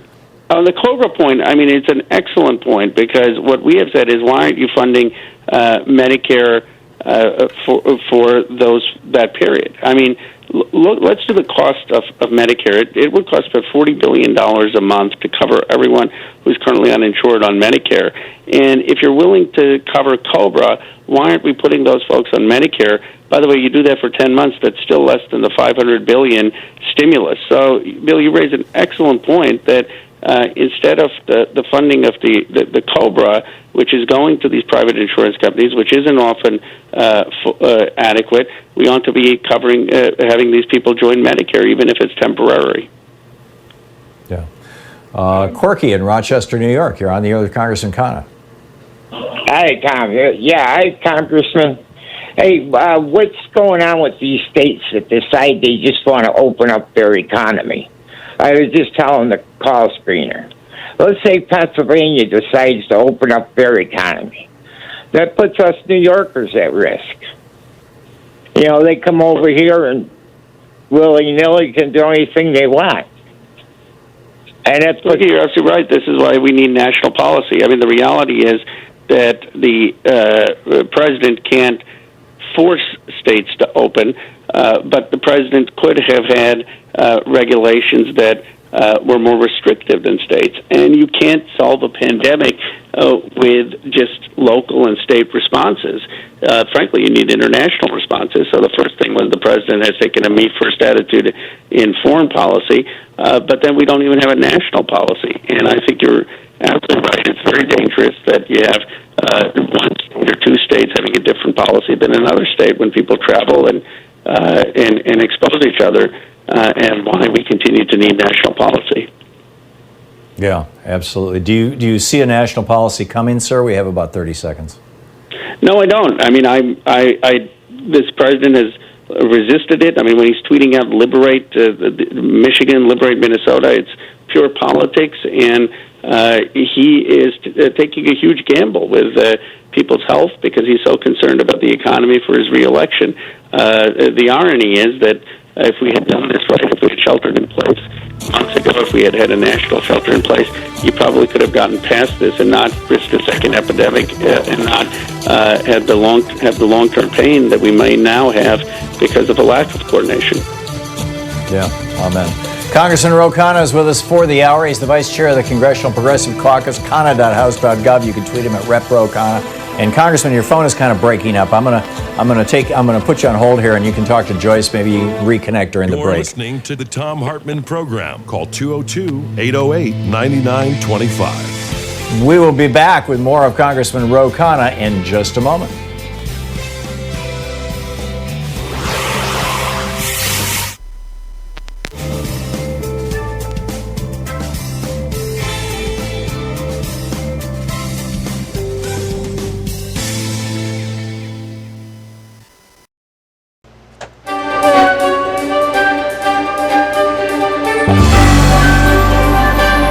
Our book today in the Thom Hartmann Book Club is Richard Wolff's Understanding Socialism. This is from the introduction.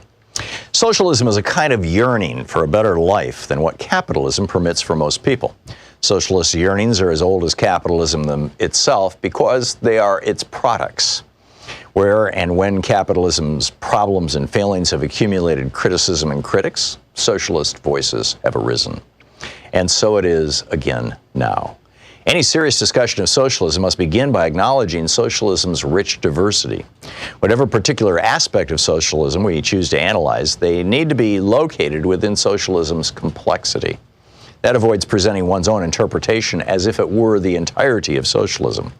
In this book, I focus on the economic aspects of socialism, how it differs from capitalism in broad outlines.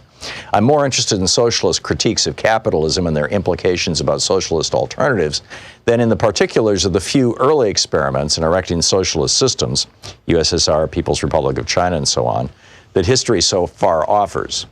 Finally, my own education and work constrain me to concentrate on Western Europe and North America. Some important aspects of socialism are thus not covered or discussed here.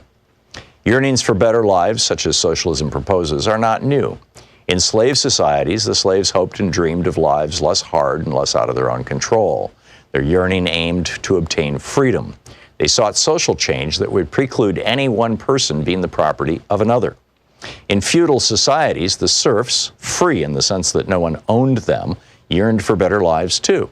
Their subordination to lords included heavy labor and other burdens that they wanted lifted.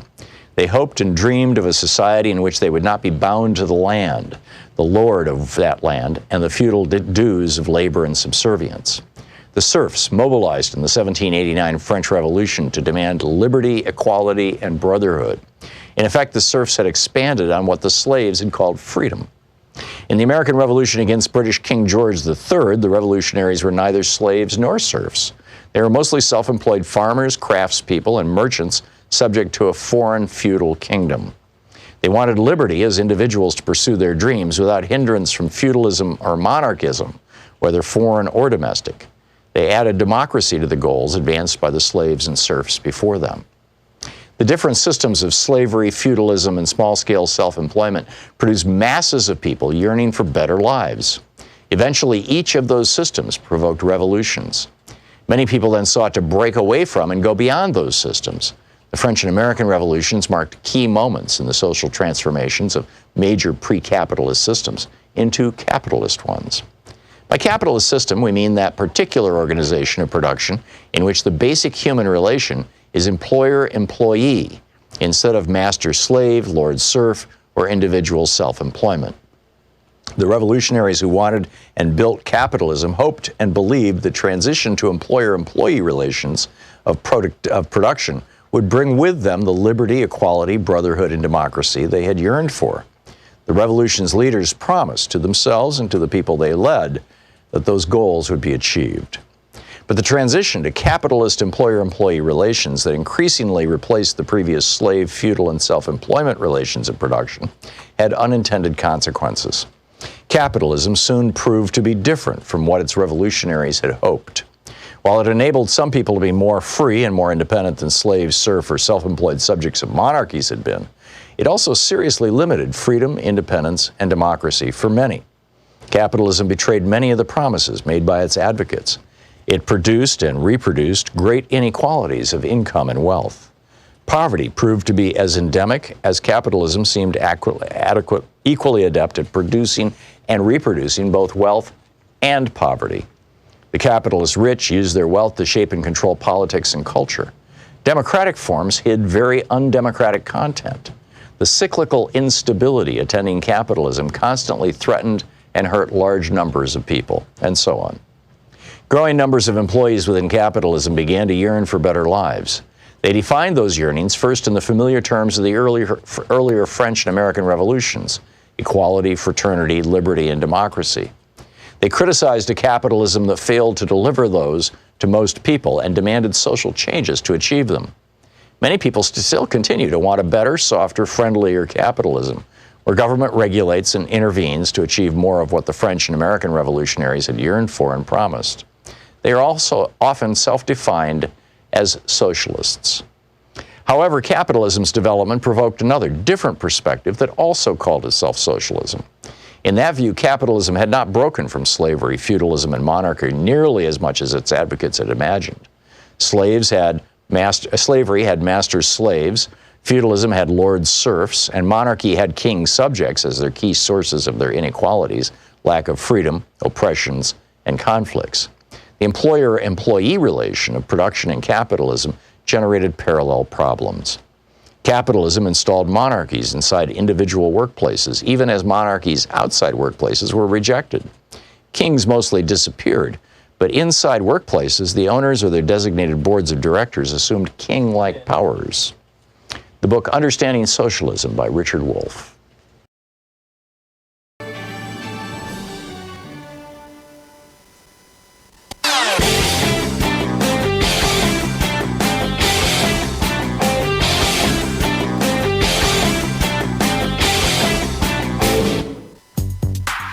Coming up on the Science Revolution, I'm asking, is this a let them eat coronavirus moment? Independent journalist Dar Jamail is here, The Changing Earth, Indigenous Voices of Turtle Island, a powerful perspective of the indigenous peoples of the United States and Canada on the Earth's climate and interrelated COVID-19 emergencies. Professor Richard Wolff joins us. Will we ever get back to normal again? And if so, what will that look like? Plus, in Geeky Science, I'm asking, America has a big decision to make. How do we end shelter in place? Stay tuned and find the Science Revolution wherever fine podcasts are available.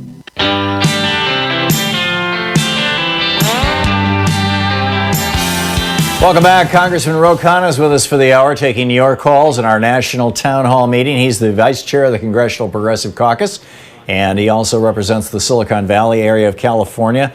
Rep. Ro Khanna is his Twitter handle, and you can find his website at Khanna, KHANNA.house.gov.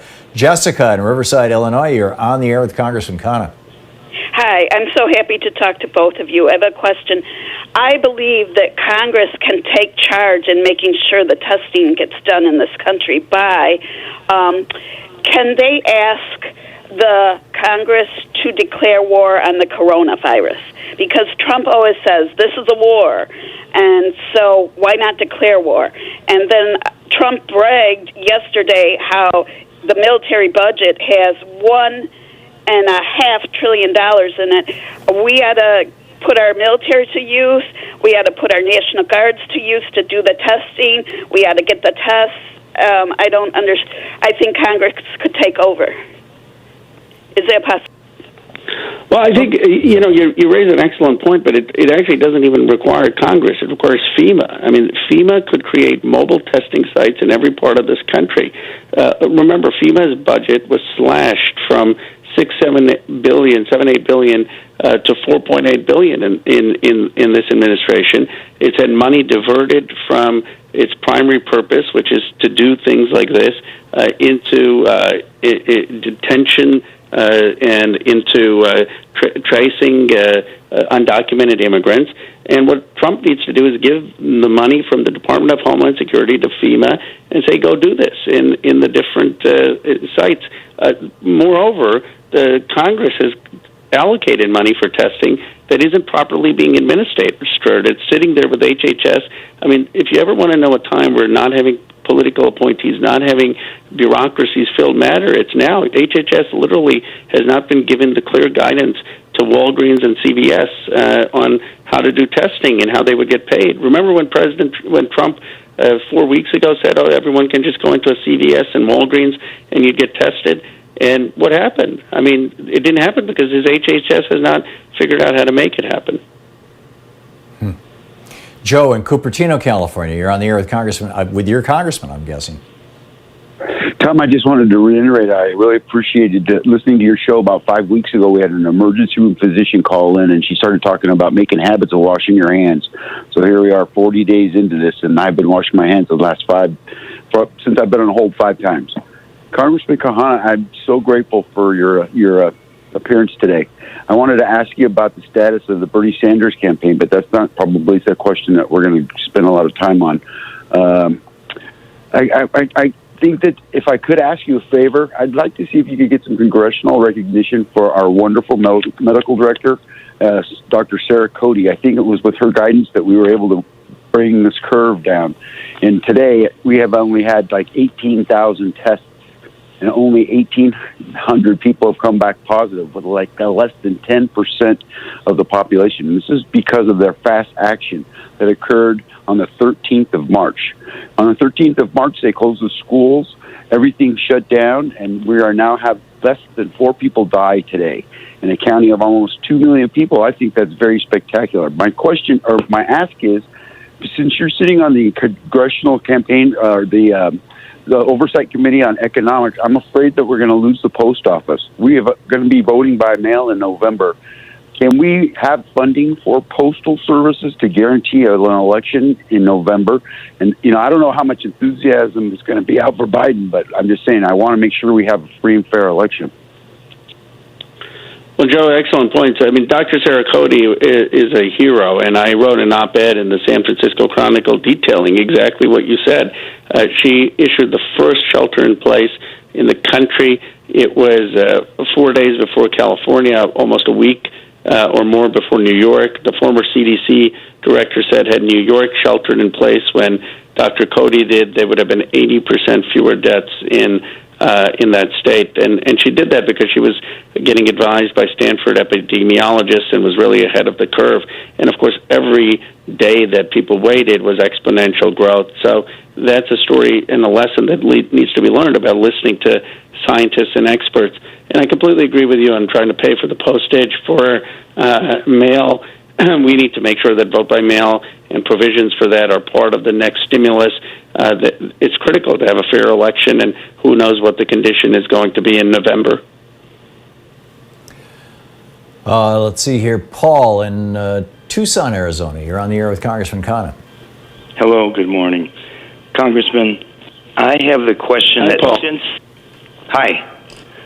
since the Constitution, Article 2, Section 7, I think, says that all revenue bills have to originate in the House, why does the House repeatedly let the Senate write the bills, load them up with trapdoors and tripwires and landmines that don't get discovered until after it's been enacted, and then is left to go begging for things like more control over spending, things like that? Why don't you just say, we're writing the bill?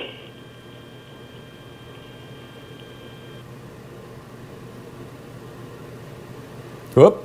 Congressman Khanna just dropped. Joyce is talking to him right now. She'll be putting him back on the air, I'm guessing, any second. And so I'm waiting for Joyce.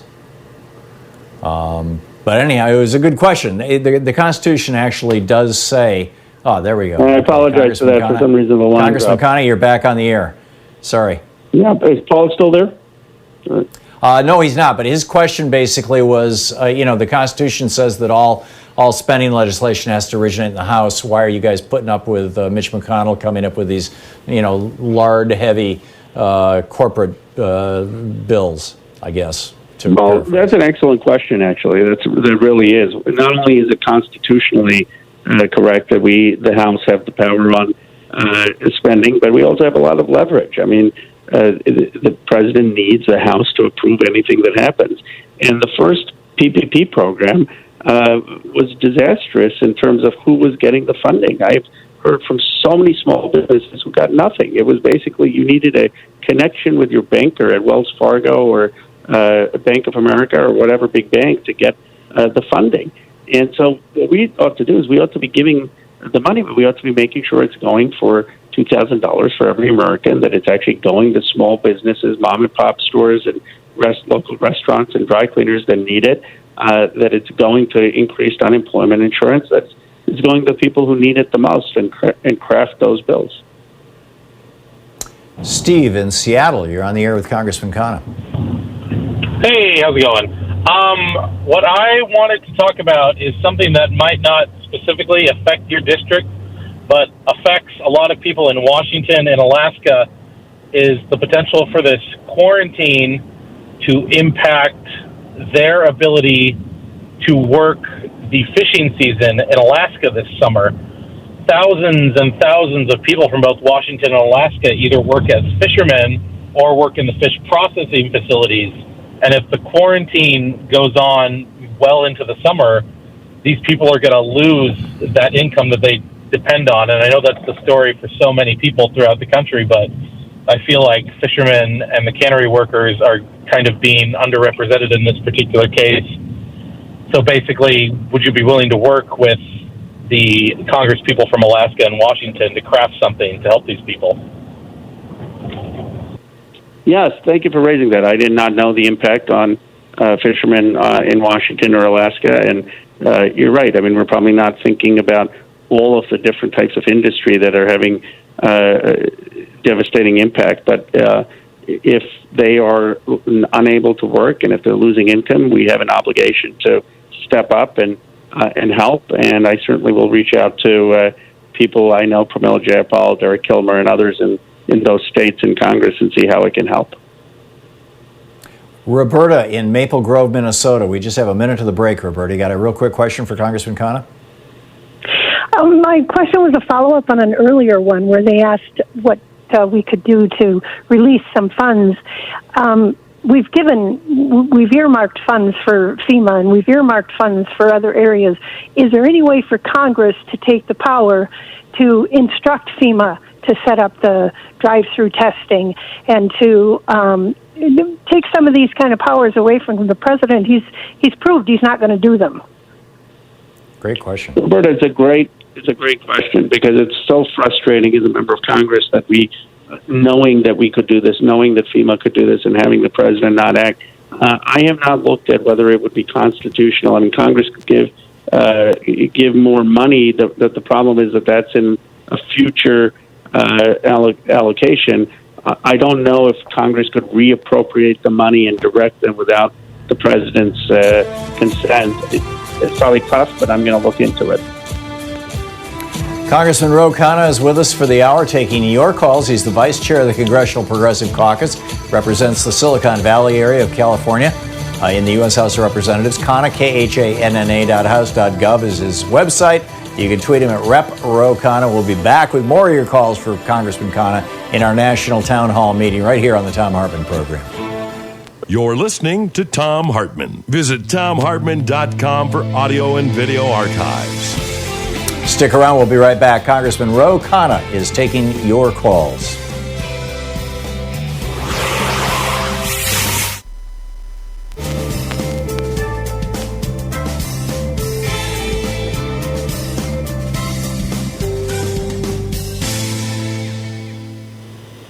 And welcome back. Steve in Topanga, California. You're on the air with Congressman Khanna. Hey, thanks. Hey, Tom, you had a story last week about U.S. intelligence reporting to Israel about the virus back in November. And I'm just wondering, is that true? And then how could Trump not know about it, but Israel did? And the lies have to stop. Yeah, Congressman, if you're not unfamiliar with it, that story was reported on Israeli television and in multiple Israeli news sources that the U.S. intelligence agencies had briefed Netanyahu in November that it looked like another SARS-like virus had gone wild, had escaped, and was loose in China. Well, there's no doubt that Trump had knowledge about this, and Trump was praising the Chinese leadership for a month in December and up to most of January, and he really was naive. I mean, he thought that this was going to be 5, 10, 15, 20 people, that this was some overblown liberal media hype, and it was because it defied his intuition, and this is the problem when you make decisions without listening to science and without listening to experts and just relying on gut. But I believe people, history is not going to judge him correctly. He doesn't care about history. He cares about November, and he's trying to obfuscate the issue as much as possible until November, and we shouldn't let him. Alfredo in Mountain View, California. You're on the air with Congressman Khanna. Yeah, hi there. Thank you, Tom.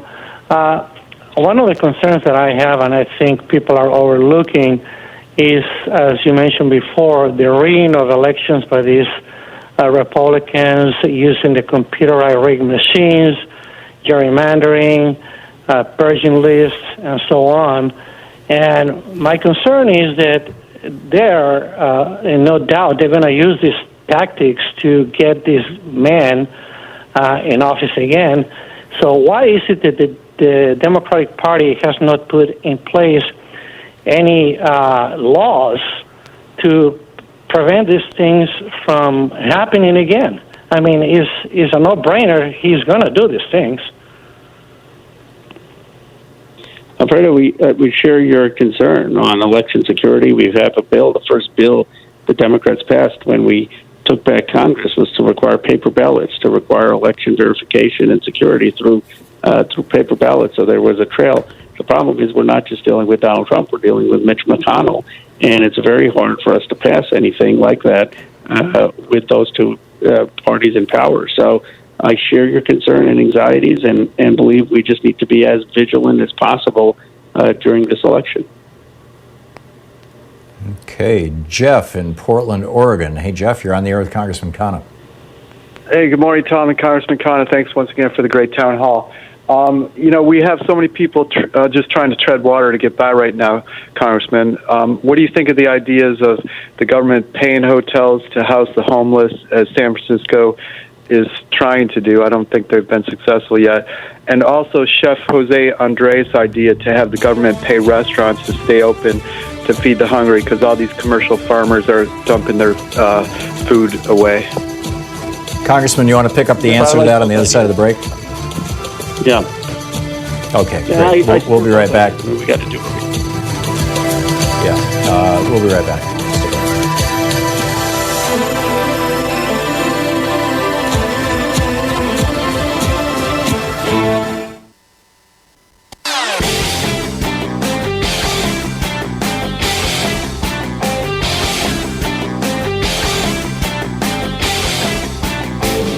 Did you know that Ronald Reagan committed treason to become president in 1980, and George Herbert Walker Bush was in on it, and he avoided being prosecuted for this in 1992 with a little help from Bill Barr? It's on page 116 of my book, The Hidden History of the Supreme Court and the Betrayal of America.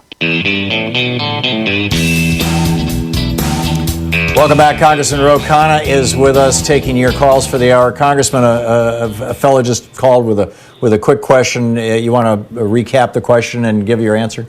Sure.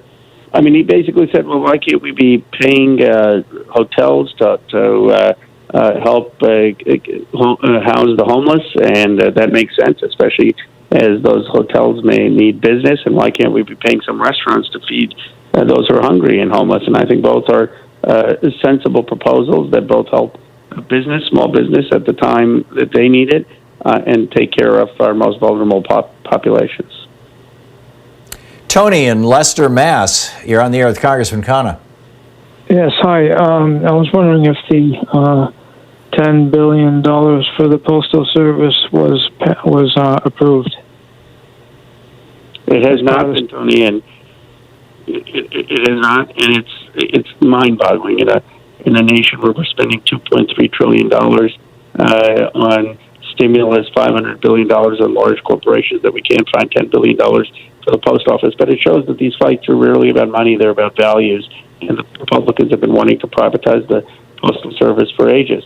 Of course, when they can explain to me how FedEx is going to deliver packages for 50 cents across this country, I'll listen. But the reality is the Postal Service is efficient, and it allows everyone to participate without exorbitant costs. Tom in Media, Pennsylvania. You're on the air with Congressman Khanna. Yeah, I'll be quick here. All these people are going to be coming back to work in the construction industry, hopefully, when this breaks.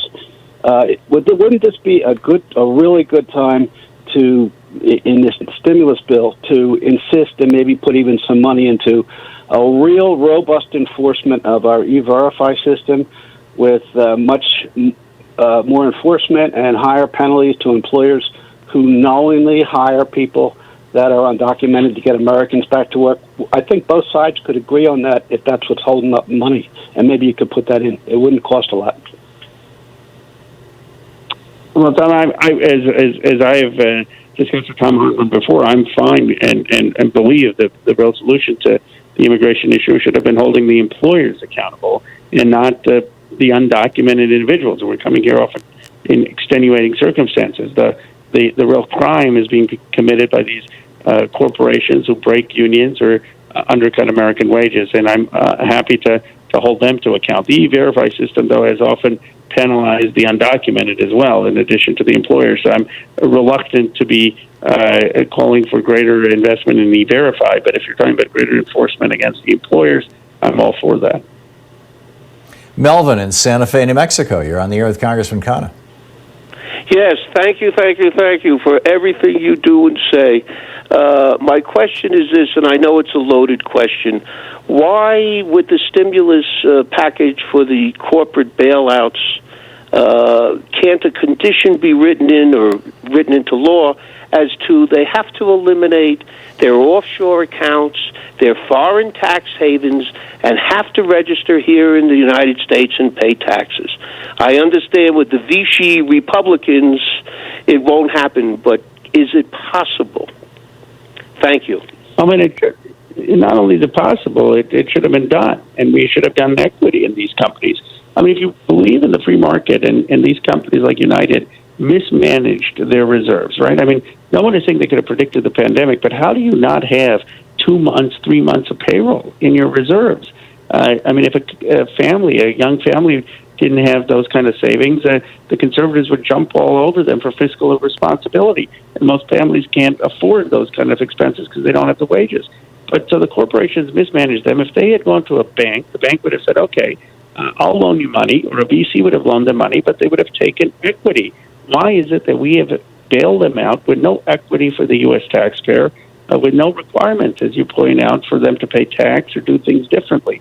That is what infuriates people. People have no problem with giving them money to pay their workers because they don't want workers to be hurt, but they're concerned that the taxpayers didn't get anything in return.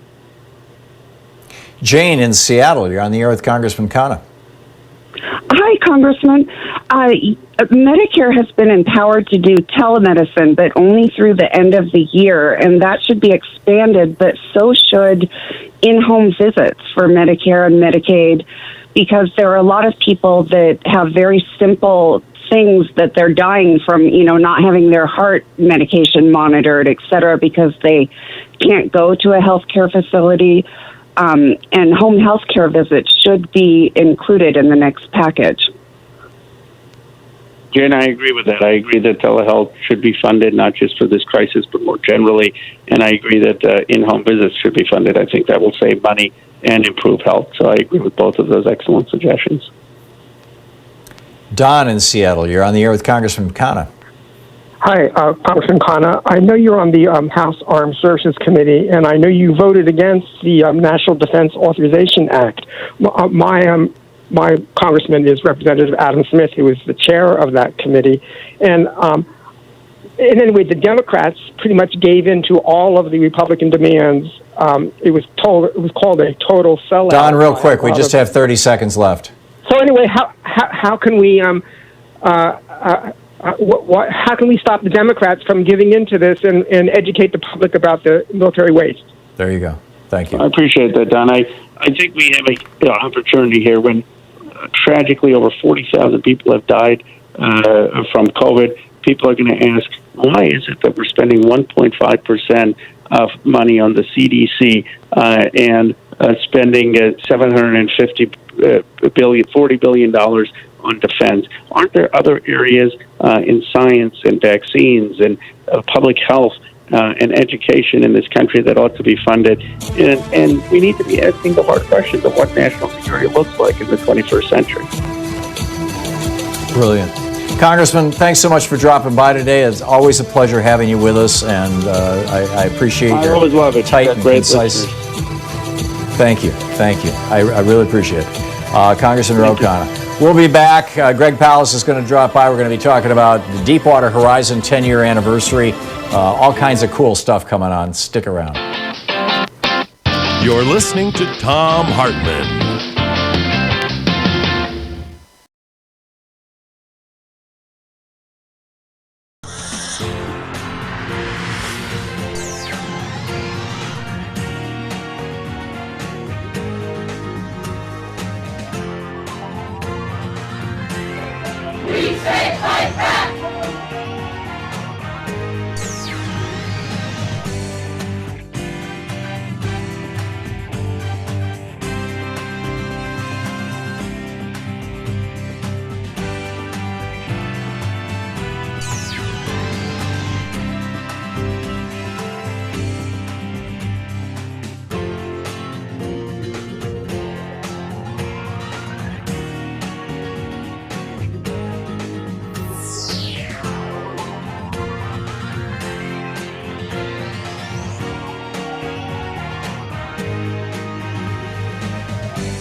We have a special video up over at ThomHartmann.com for supporters of our program, and it's about how a letter that the IRS sent out to 3.9 million Americans saved 700 lives.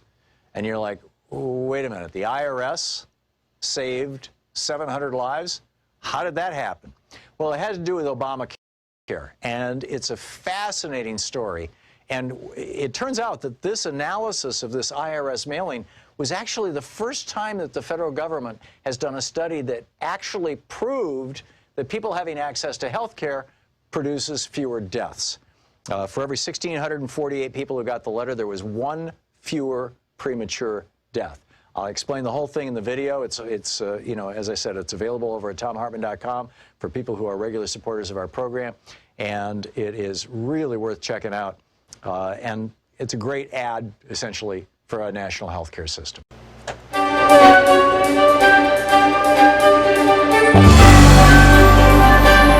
Our book today in the Thom Hartmann Book Club is Richard Wolff's Understanding Socialism. This is from the introduction. Socialism is a kind of yearning for a better life than what capitalism permits for most people. Socialist yearnings are as old as capitalism itself because they are its products. Where and when capitalism's problems and failings have accumulated criticism and critics, socialist voices have arisen. And so it is again now.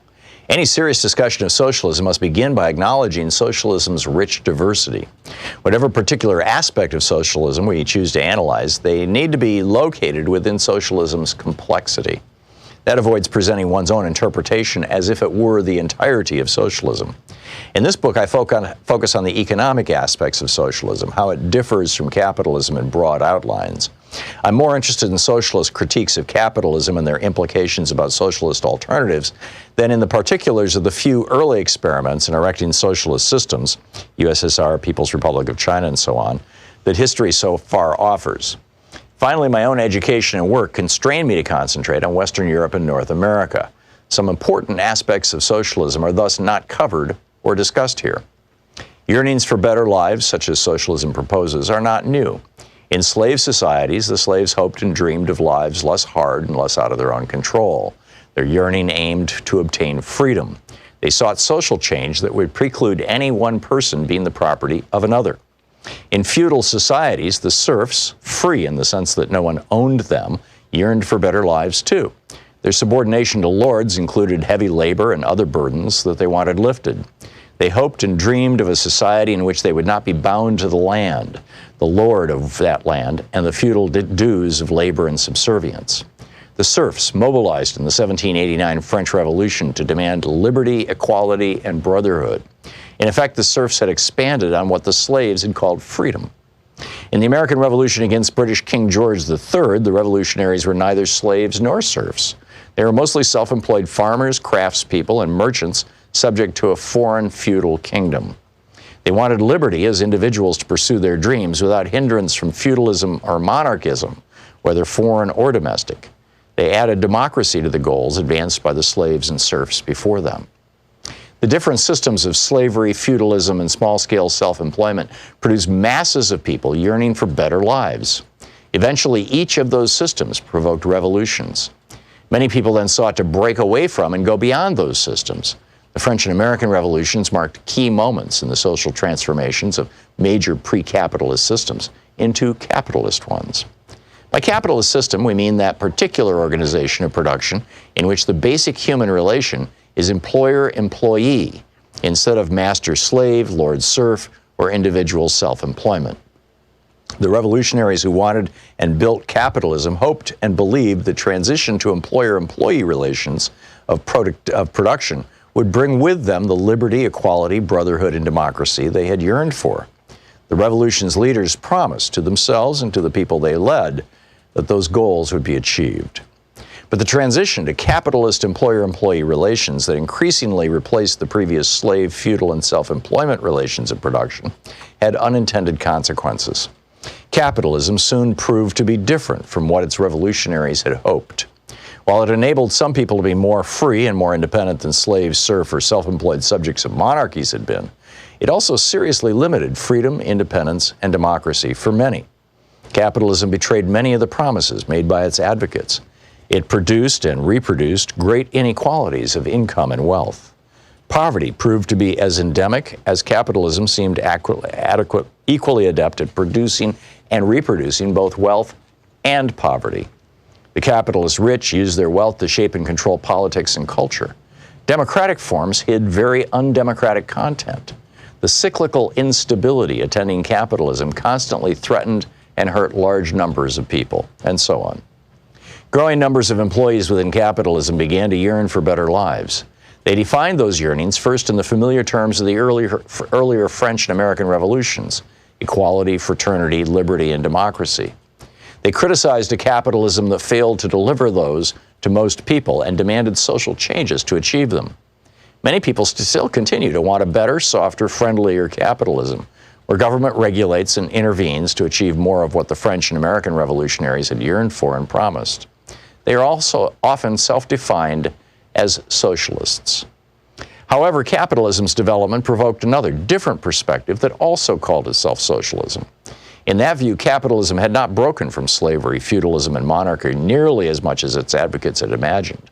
Slavery had masters' slaves, feudalism had lords' serfs, and monarchy had king subjects as their key sources of their inequalities, lack of freedom, oppressions, and conflicts.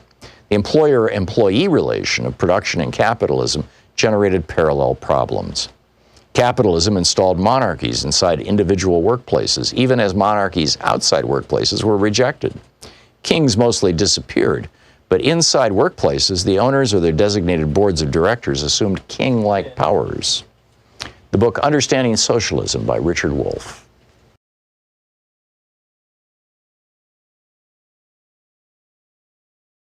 Workplaces, the owners or their designated boards of directors assumed king-like powers.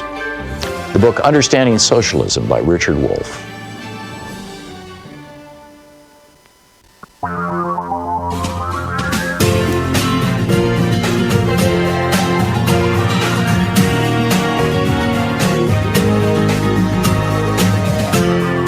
This is the Thom Hartmann Program.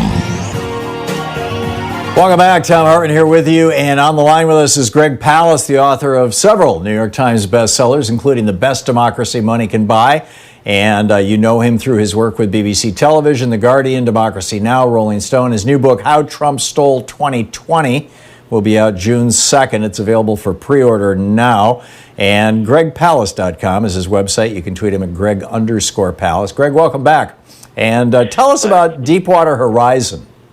Okay.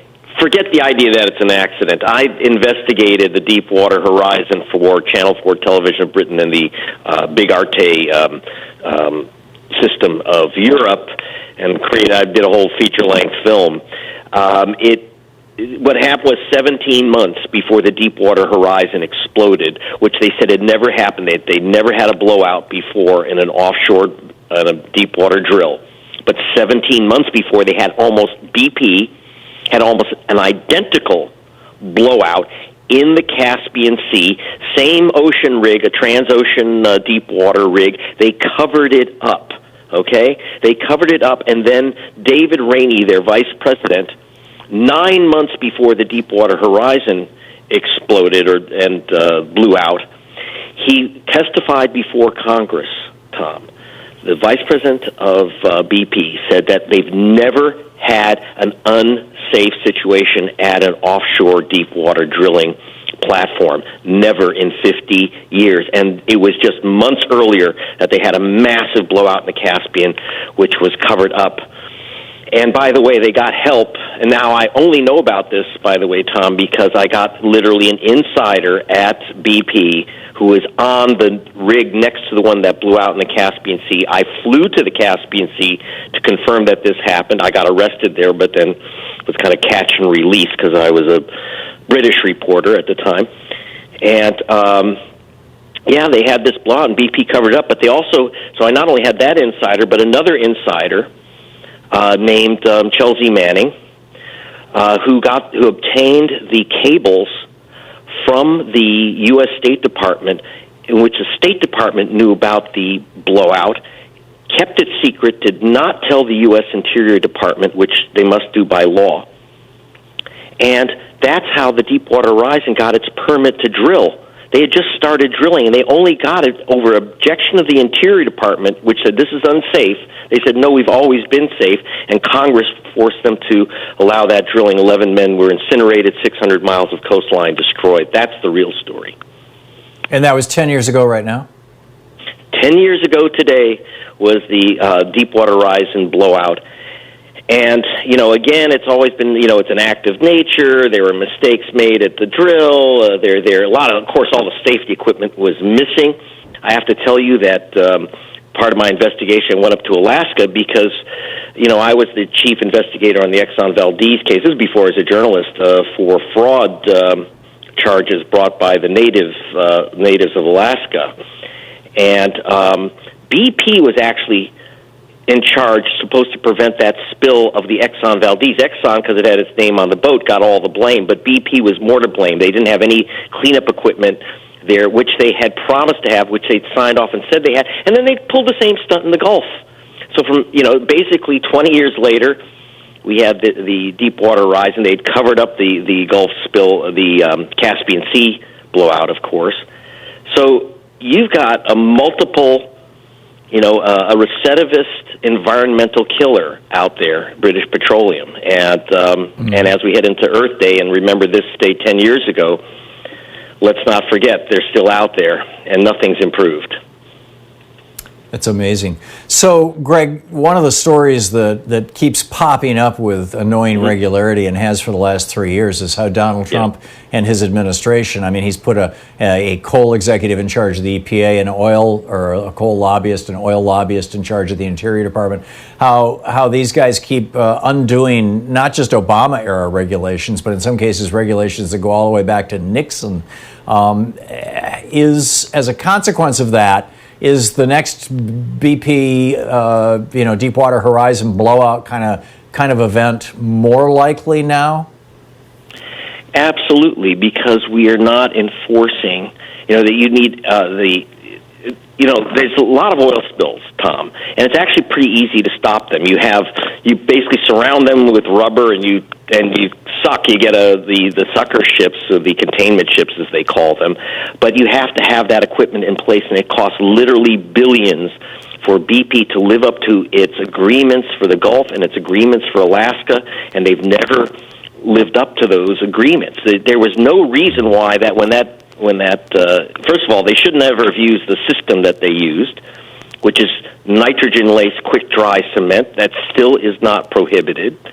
And that's how it blew out in the Caspian. That's how it blew out at the Deepwater Horizon, was that, they're plugging these holes with this quick-dry cement. They put nitrogen in it, and on the Deepwater wells, there's a lot of pressure. So it's like kind of blowing into a milkshake. You're going to create bubbles, and that's your blowout. So we still have these massive problems. We still have oil companies that really couldn't care if their rig workers get blown to kingdom come. It's just, in the end, cheaper for them to pay people off and pay up the cleanup than the literally billions of dollars they'd have to spend each year to keep drilling even close to safe. It's madness to be drilling deep water in the Gulf anyway, and that's still continuing. Amazing. Yeah. Remarkable. On to the topic of your new book, How Trump Stole 2020. I know we talked about this last week, but you had this web event on Saturday over on Facebook, kind of with me, kind of rolling out your new book. And you can still pick up your statements at Greg Palast Investigates. By the way, 7 p.m. tonight we'll have another live, but on the Deepwater Horizon and Big Oil. 6 p.m. Pacific. Cool. Okay. So I'm wondering if anything has changed. Are we seeing any motion by Democrats, or for that matter, blocking motions by Republicans that may have to do or may influence how the election this fall plays out, and also what's going on with the primaries between now and then? Well, the primaries are pretty much dead, but what I'm very, very concerned about is that the GOP is making no concessions for the fact that we are under lockdown, and that their systems of forcing elections, in precinct elections, literally that's going to kill people, or in their hope will chase people away. That's what they hoped would happen in Milwaukee. Well, we are seeing now. We've over the last 5-6 days, we've seen a substantial uptick in new COVID infections in Wisconsin, following by a week and a half or so, or however long it's been, following the voting debacle in Wisconsin. So apparently that actually is, the Republicans forcing that in the Supreme Court and the Wisconsin Supreme Court is actually going to result in some people in Wisconsin dying. The Republicans Absolutely. are still committed to this path. All for a single reason, Tom. They wanted to get this right-wing guy, judge, back on the Wisconsin State Supreme Court. By the way, he lost, but guess what? He's unrecusing himself, and even though he's been thrown out of office, he doesn't leave till August. He says he is now going to rule on whether 250,000 Wisconsin citizens should be removed from the voter rolls. Now, I just investigated that, and I can tell you, Tom, that list is phony as a $3 bill. My team has found 170,000 people wrongly placed on that list, including, they said that the Sequana Taylor, this woman, African-American woman, had moved out of Milwaukee, so she's not allowed to vote there. Except that I don't think so. She is the county supervisor of Milwaukee. This is the games that they're playing. This is but it's horrible. It's 250,000 people, Tom. And remember that Agent Orange won that state by just 22,000 votes. Yeah, they're getting ready. We can seal it back. The great Greg Palast. GregPalast.com is the website. You can tweet him at Greg_Palast. Greg, thanks for dropping by. You're the best, Tom. Thank you. Bye. And check out his new book, How Trump Stole 2020. It's available for pre-order right now, and I believe the electronic versions are available wherever you find fine books. We'll be back with more of the news of the day and your calls in just a moment. Stick around. This is the Thom Hartmann Program. Stick around. We'll be right back. It's 15 minutes past the hour.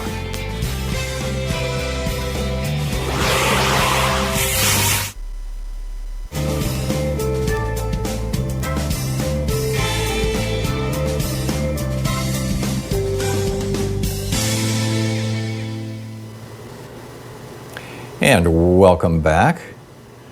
Let's see here. Bob in Desert Hot Springs, California. Hey, Bob, what's on your mind today? Hey, Tom. I just have to say, I truly believe you are a great American. Thank you. My question is, you're welcome. My question is, Tom, is there a movement by the states to change the electoral system to the popular vote? Yes.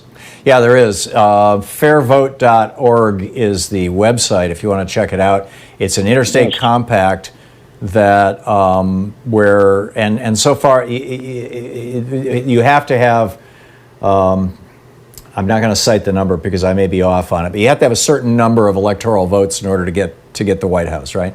And when enough states have signed on to this thing to hit that magic number, then all those states are agreeing that whichever candidate wins the national popular vote, they're going to cast their electoral votes for that candidate, period, full stop.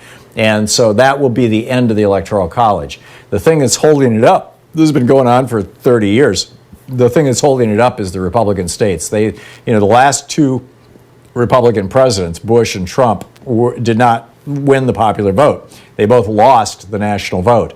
Bush by 500,000 votes, Trump by 3 million votes, and yet they both served as president because of the Electoral College. So they're going to do everything, and they are doing everything they can to block this, to obstruct it, to stop it. Although Virginia just, we got Ralph Northam and we got a Democratic legislature in Virginia, and they just joined that compact. So we're another 30 or so odd votes, moving forward. But there's still a lot of work to do. So, yeah, that's fairvote.org. We'll get you all the information, Bob. How many states are for it, Tom? I'm sorry, I don't have the information right off the top of my head. You'd have to check their website. Fairvote.org. I will. Thank you. Is where you'll find it. Yep, you're welcome. Bill in Carlsbad, California. Hey, Bill, what's up? Tom, two of my friends who have not had a Social Security number for more than 18 months are being denied the economic impact payment. Do you know if anything's being done about that? How do you not have a Social Security number? No, they have Social Security numbers, but they've not been valid for more than 18 months, and they're being denied on that basis. Oh, you mean they've newly enrolled in Social Security? Those are young people? No, well, in one case, it's a legal permanent resident. In another case, it's someone who had to change their Social Security number. Okay. I'm sorry, Bill, I got caught up in the minutia. What was your question again? Is anything being done about that loophole? Oh, I see. To make sure that they get the $1,200 checks, or, if Ro Khanna's legislation passes, the $2,000 a month like all the Canadians are getting. I don't know, Bill. That's something that's beyond the scope of my knowledge. It just boggles my mind, though, that Canada can just snap their fingers and say, okay, we're doing a nationwide, everybody qualifies for $2,000 a month, just fill out this form online or make a phone call, and everybody gets the check within 3 days. If it's a physical check, it's within 5 days. They're having no problems with it at all. And we can't do that here because we've still got 1970s computers, because ever since Reagan was elected, Republicans have fought every effort to modernize the federal government because, hey, who needs a federal government anyway? We got billionaires, they can do everything. It's bizarre. Bill, thanks a lot for the call. We'll be right back.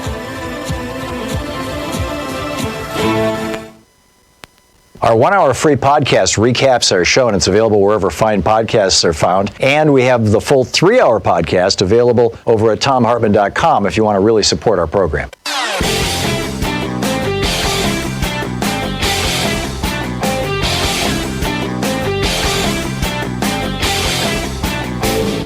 In our special video for supporters of our program, people who sign up over at thomhartmann.com, this week, it's the story of what the rich libertarian billionaires who have been funding the Libertarian Party and the Republican Party for, in a big way since the election of Ronald Reagan for the last 40 years, and have succeeded by owning politicians and owning the Republican Party in preventing us from even getting a public option, much less a national health care system. What they are doing, what their answer is, what their response is to the question, what do we do when things really go bad, when the economy's falling apart, when epidemic disease is sweeping the country? What do we do? Well, it turns out they've got an answer. It's just not an answer for all the rest of us. They're getting in their private jets and heading off to their private little bunkers. Seriously, that's what they're up to. So I lay out the whole story, complete with details and names, over at thomhartmann.com. Check it out. Thanks so much.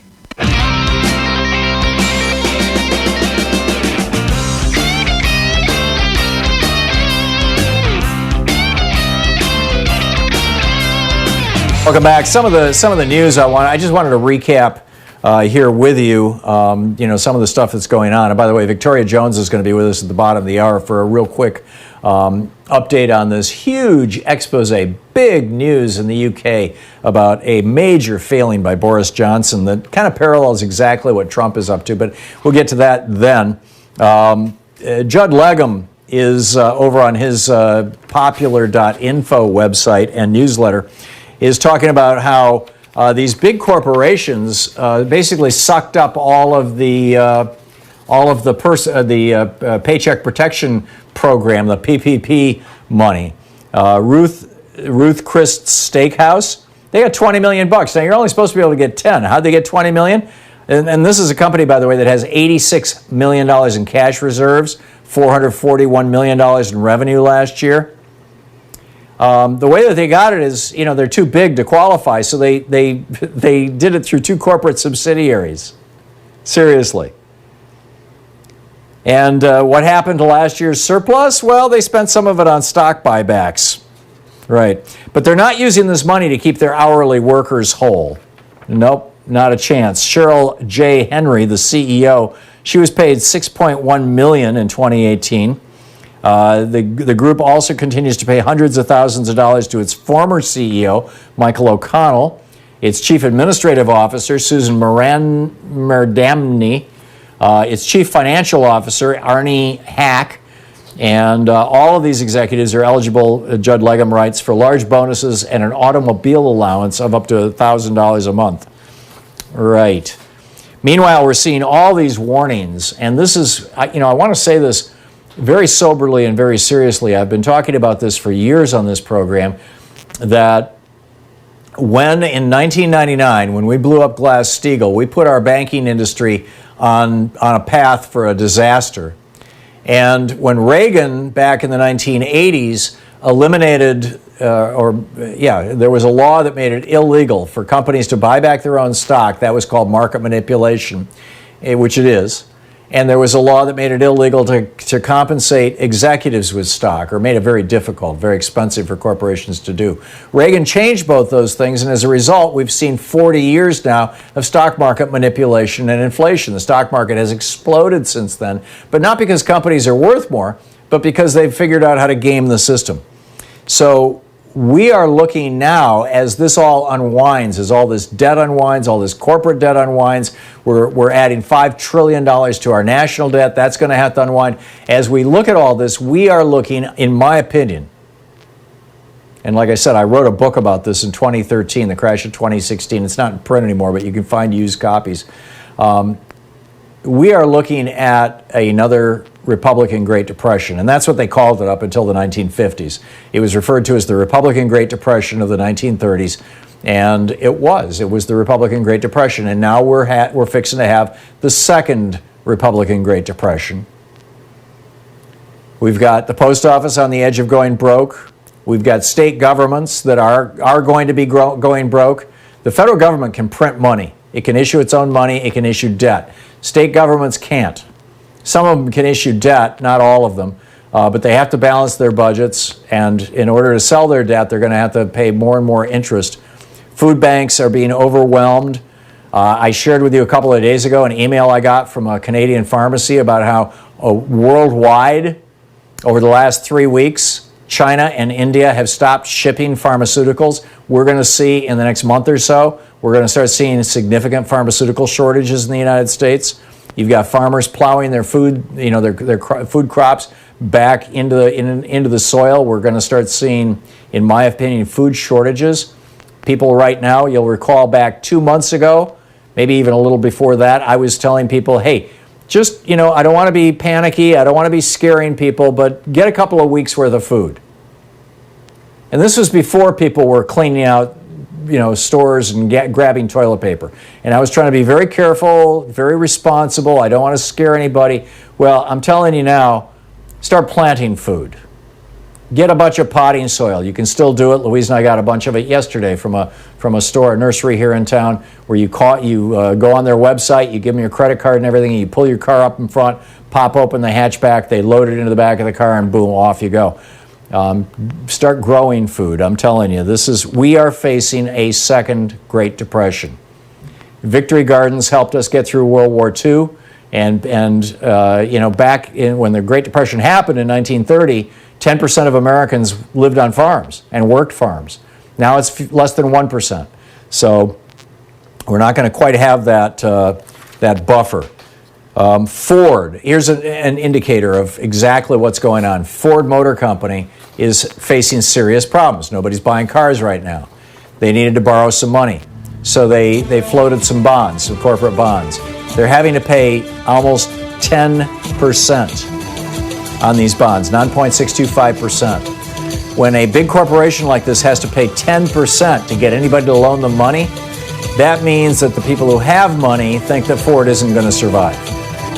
And it's not just Ford. I mean, this is right across the board. And now the Trump organization looks like it's on the verge of collapse, which might be why Trump is so hysterical. To the Thom Hartmann Program. Call 202-808-9925. This from the New York Times. Representatives of Mr. Trump's company have spoken with Deutsche Bank about postponing payments. They're freaking out. This is why Trump is pushing so hard to reopen America.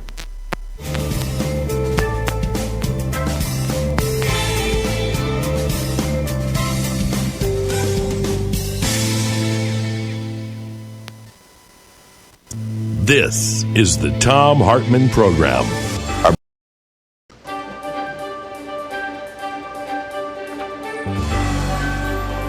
Our book today in the Thom Hartmann Book Club is ADHD, A Hunter in a Farmer's World by Thom Hartmann. This is from Chapter 3, Hunters in Our Schools and Offices, The Origin of ADHD. The earliest theories about attention deficit disorder characterized it as a diseased state that had to do with brain damage or dysfunction. At various times, it has been lumped in with fetal alcohol syndrome, mental retardation, various genetic mental illnesses, psychiatric disorders resulting from early trauma or childhood abuse, and the theory that parental smoking led to fetal oxygen deprivation. Prior to the 1970s, when ADHD was first characterized as a specific disorder, ADHD children and adults were largely treated simply as bad people, even though attentional deficits have been recognized in the psychological literature since 1905. They were the kids who always got into trouble, the James Deans of the world, the rootless and unsettled adults like Abraham Lincoln's father, the Lone Ranger, or John Dillinger. More recent research, however, has demonstrated a high incidence of ADHD among the parents of ADHD kids. This discovery caused some psychologists to initially postulate that ADHD was the result of growing up in a dysfunctional family. They suggested that ADHD may follow the same pattern as child or spousal abuse, moving through generations as learned behavior. The dietary-causing advocates contended that children's their parents' eating habits, and this accounts for the generational patterns of ADHD. Other studies suggest that, like Down syndrome or muscular dystrophy, ADHD is a genetic disease, and a specific gene, the A1 variant of the D2 dopamine receptor gene, has been identified by scientists as the leading candidate. But if ADHD is a genetic disease or an abnormality, it's a popular one, possibly afflicting as many as 25 million individuals in the United States. Some estimates put ADHD as occurring in 20% of males and 5% of females. Other estimates are much lower, hitting a bottom of 3% of males and 0.5% of females. With such a wide distribution among our population, is it reasonable to assume that ADHD is simply a quirk, that it's some sort of aberration caused by defective genes or child abuse? When the condition is so widely distributed, inevitable questions arise. Why? Where did ADHD come from? The answer is, people with ADHD are the leftover hunters, those whose ancestors evolved and matured thousands of years in the past in hunting societies. There is ample precedent for genetic diseases, in quotes, that in fact represent evolutionary survival strategies. Sickle cell anemia, for example, is now known to make its victims less susceptible to malaria. When living in the jungles of Africa, where malaria is endemic, it was a powerful environmental tool against death by disease. In the malaria-free environment of North America, it became a liability. The same is true of Tay-Sachs disease, a genetic condition that hits mainly Eastern European Jews and confers on them a relative immunity to tuberculosis. And even cystic fibrosis, the deadly genetic disease common among Caucasians, 1 in 25 white Americans carries the gene, may represent a genetic adaptation. Recent research indicates the cystic fibrosis gene helps protect its victims at younger ages from death by such diarrheal diseases as cholera, which periodically swept Europe thousands of years ago. It's not so unusual, apparently, for humans to have built into our genetic material protection against local diseases and other environmental conditions. Certainly, Darwin's theory of natural selection argues in favor of such bodily defenses. Those individuals with immunities would survive to procreate and pass along their genetic material. As the human race moved from its earliest ancestors, two basic types of cultures evolved.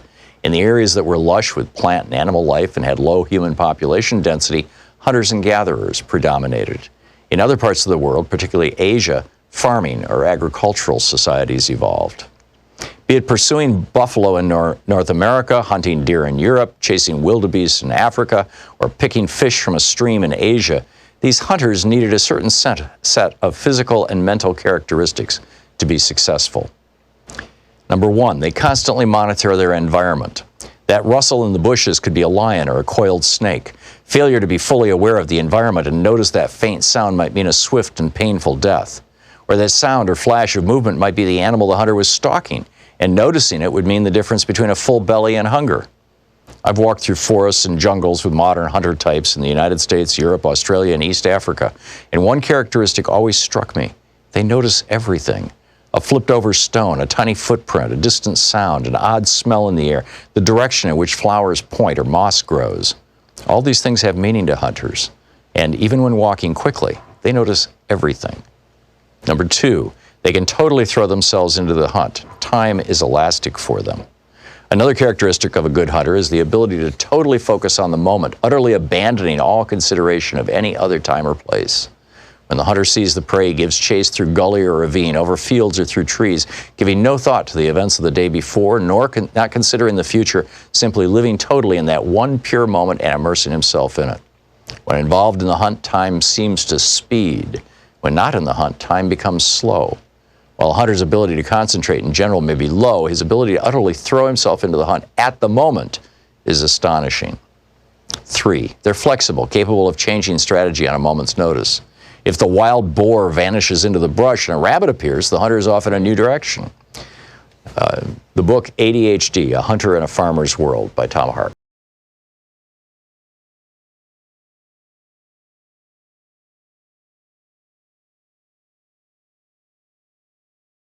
Coming up on the Science Revolution, I'm asking, is this a let them eat coronavirus moment? Independent journalist Dar Jamail is here. The Changing Earth, Indigenous Voices of Turtle Island, a powerful perspective of the indigenous peoples of the United States and Canada on the Earth's climate and interrelated COVID-19 emergencies. Professor Richard Wolff joins us. Will we ever get back to normal again? And if so, what will that look like? Plus, in Geeky Science, I'm asking, America has a big decision to make. How do we end shelter in place? Stay tuned and find the Science Revolution wherever fine podcasts are available.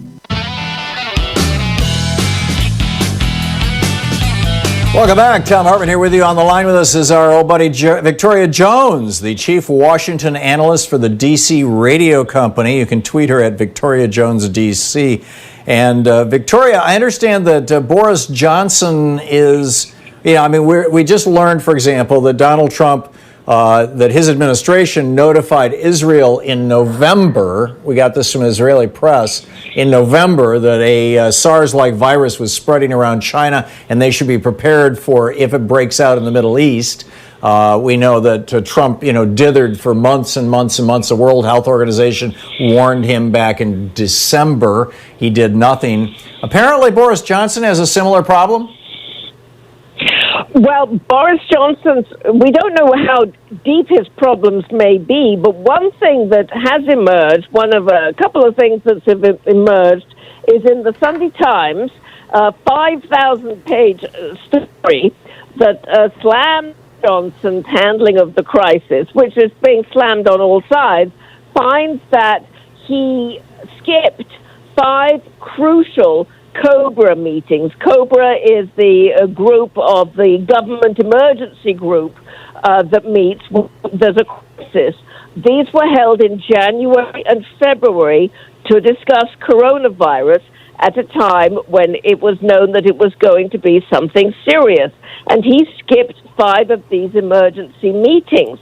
And now on January the 24th, when the government held this meeting, there was an alarming study in The Lancet, which is a very respected medical journal, and so that was right at the start. And this study warned that COVID-19 could be as lethal as the 1918 Spanish flu. But the government seemed relaxed. Matt Hancock, the health secretary, came out of that meeting that Boris Johnson skipped, told reporters the risk of the virus to the British public was low. So Johnson didn't show up. He was the architect of the herd immunity strategy, too, wasn't he, Matt Hancock? Yes, indeed. So Johnson skipped all these meetings. Johnson is currently recovering from coronavirus, and yesterday, the government, the Conservative government, spent the day furiously fighting back from this, calling it, Michael Gove, the minister in charge, calling it grotesque, calling this report grotesque. Labour, the opposition, accusing Johnson of having been missing in action. And now the government has issued a blistering 2,100-word rebuttal. This is an official government rebuttal trying to pick apart these damning claims. It's really quite extraordinary, particularly since 12 hours earlier, they did the same thing to a Financial Times article. And apparently they're really, really angry about this. However, nobody is denying that Johnson missed all these meetings. Now, I heard a report about this morning. Our local NPR station carries a 5-minute BBC newscast every hour, and it was in that.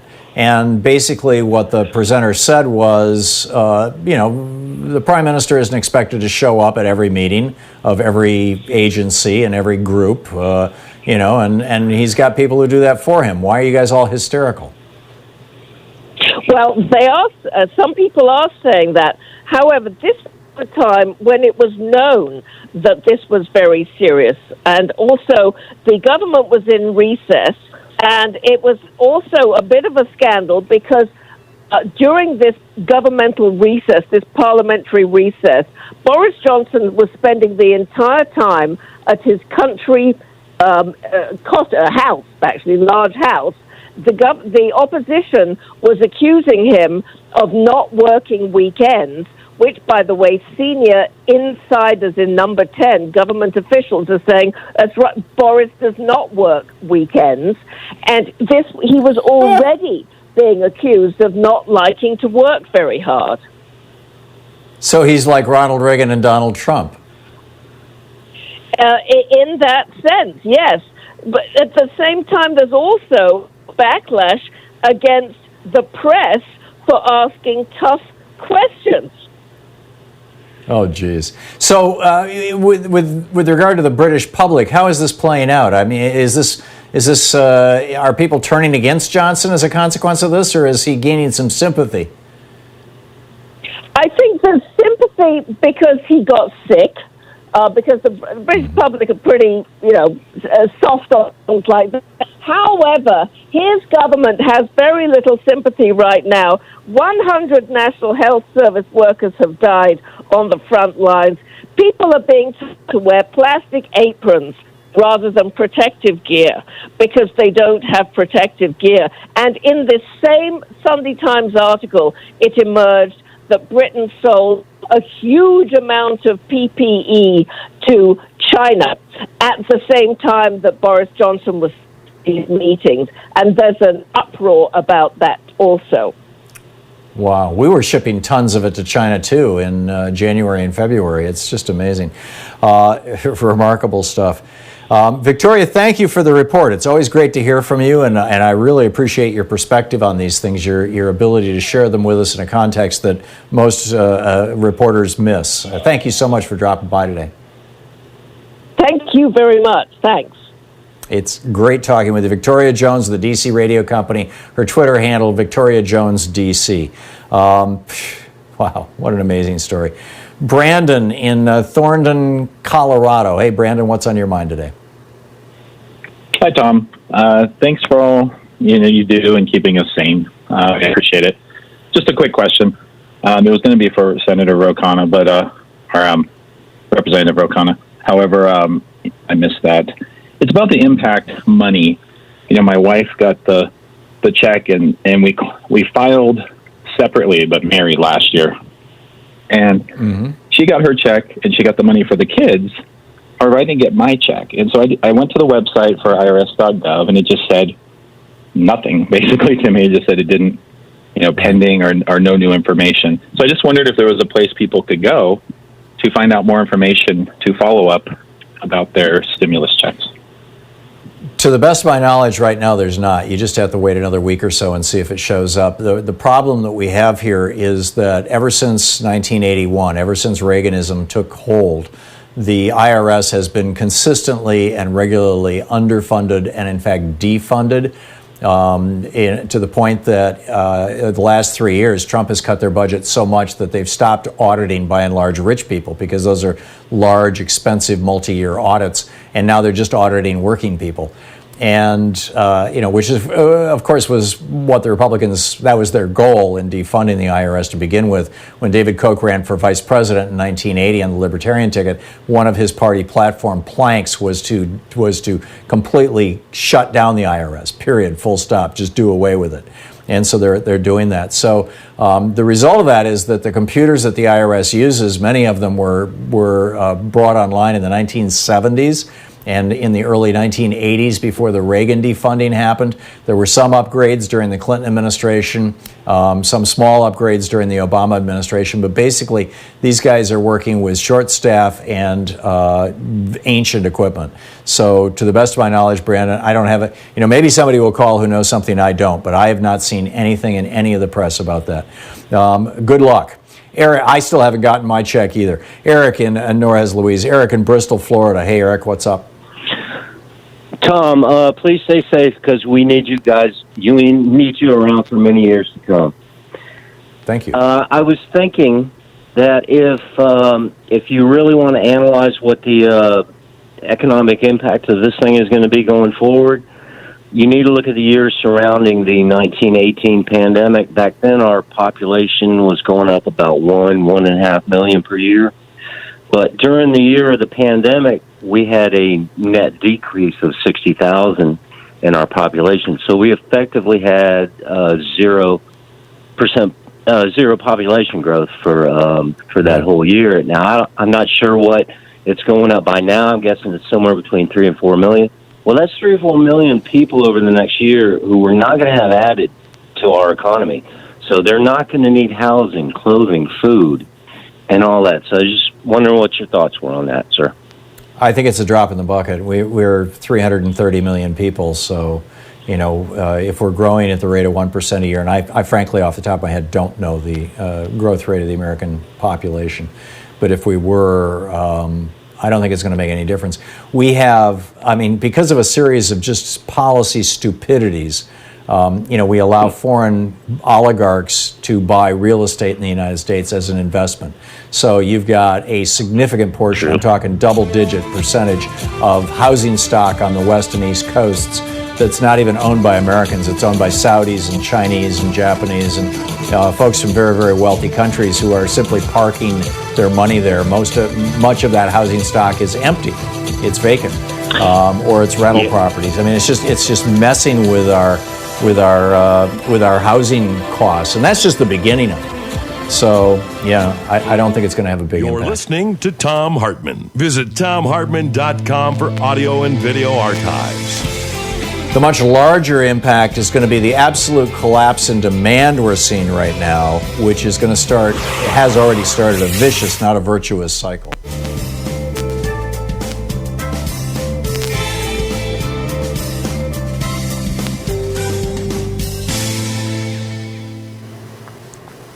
Welcome back. Brian in Tacoma, Washington. Hey, Brian, what's on your mind today?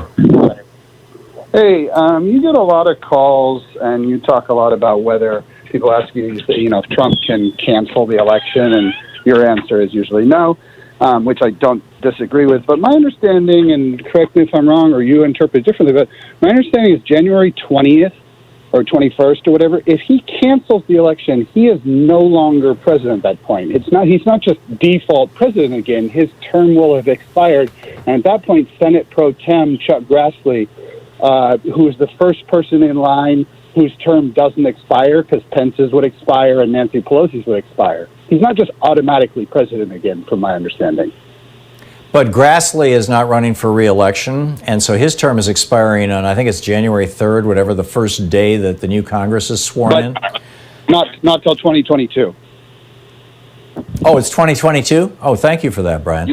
Or whoever it is, first person down the line I think it's Grassley, but point is this first person down the line whose term would not otherwise expire. His point is, there was an article in Raw's Story about, no, hang on just a second, Brad. There was an article in Raw's Story about a month ago that said that person is actually the Vermont senator, what's his name? Pat Leahy. King? Oh, but Leahy. No, it'd be Pat Leahy. That he is the longest serving member of the House, or of the Senate rather, and would therefore become the Senate President Pro Tem or whatever.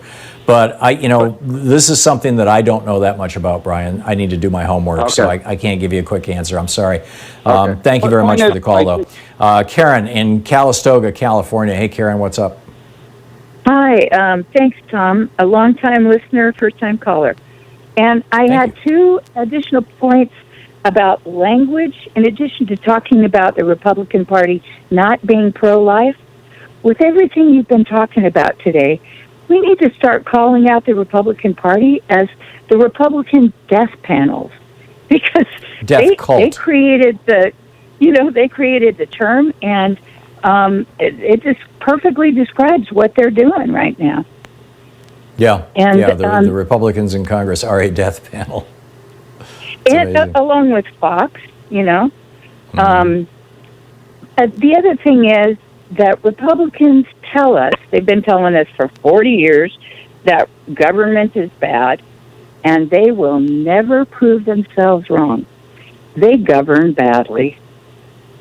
Right. That's it. Yeah, no, this is their strategy. It's called Starve the Beast. Yes. It should be appropriately called Break the Government. And this has been official Republican policy ever since the 1980s. Spot on, Karen. Thank you. Mike in Fresno, California. Hey, Mike, what's up? Hi, Tom. I wanted to call and talk about Donald Trump wasting the entire month of February thinking that he stopped the Chinese from coming into the country. Apparently, he never flies on a commercial airliner. He doesn't understand about hub and spoke airports. I flew from Asia, and I had to stay at a hub airport for 6 hours, commingling with people from all over the world. Yeah. No, this is the one thin reed that he's got to hang on to, and he's going to keep talking about it, and he's going to keep bragging about it like he did when the CBS reporter confronted him yesterday, and it's BS. It's just total BS. Mike, thanks for the call. We'll be right back.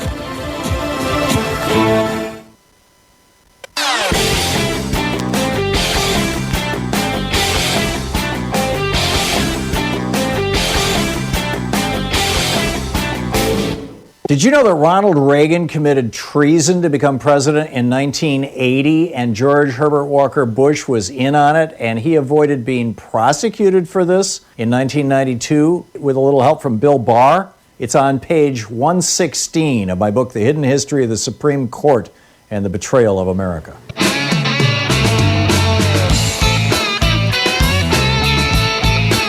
Welcome back. Welcome back. Thom Hartmann here with you. And let's see here. Michael in British Columbia, Canada. Hey, our second Canadian caller today. Hey, Michael, what's up? Hi, Tom. The British Columbia is governed by the NDP, which is a left-of-center political party. The pandemic response here, I would say, is based in science and intelligence. And I'll give you two quick examples. Our daily briefing is from the Ministry of Health. It's not from politicians. Dr. Bonry Henry is a physician and public health specialist, and I believe that she's a major policy driver. The politicians are behind the scenes. We don't hear from them. Second example, Stanley Park. Any tourist who's been to Vancouver knows it's a huge, beautiful park. Forests, streams, lakes. We have bike paths, walking paths, and roads. The roads have all been closed to automobiles. And the reason is so the walkers and so the bicyclists can get on the roads, which gives more space to the walkers on the walking paths. So that's one example of a smart, intelligent policy that's being implemented. Politics is not in the picture here. It's all about people being safe. And Dr. Henry says that the restrictions will be relaxed when and only when the science dictates. So is Prime Minister Justin Trudeau not doing daily briefings? He is also. He does a morning briefing, and then we have a provincial briefing. So the system is that every province has its own daily briefings in addition to the federal briefing.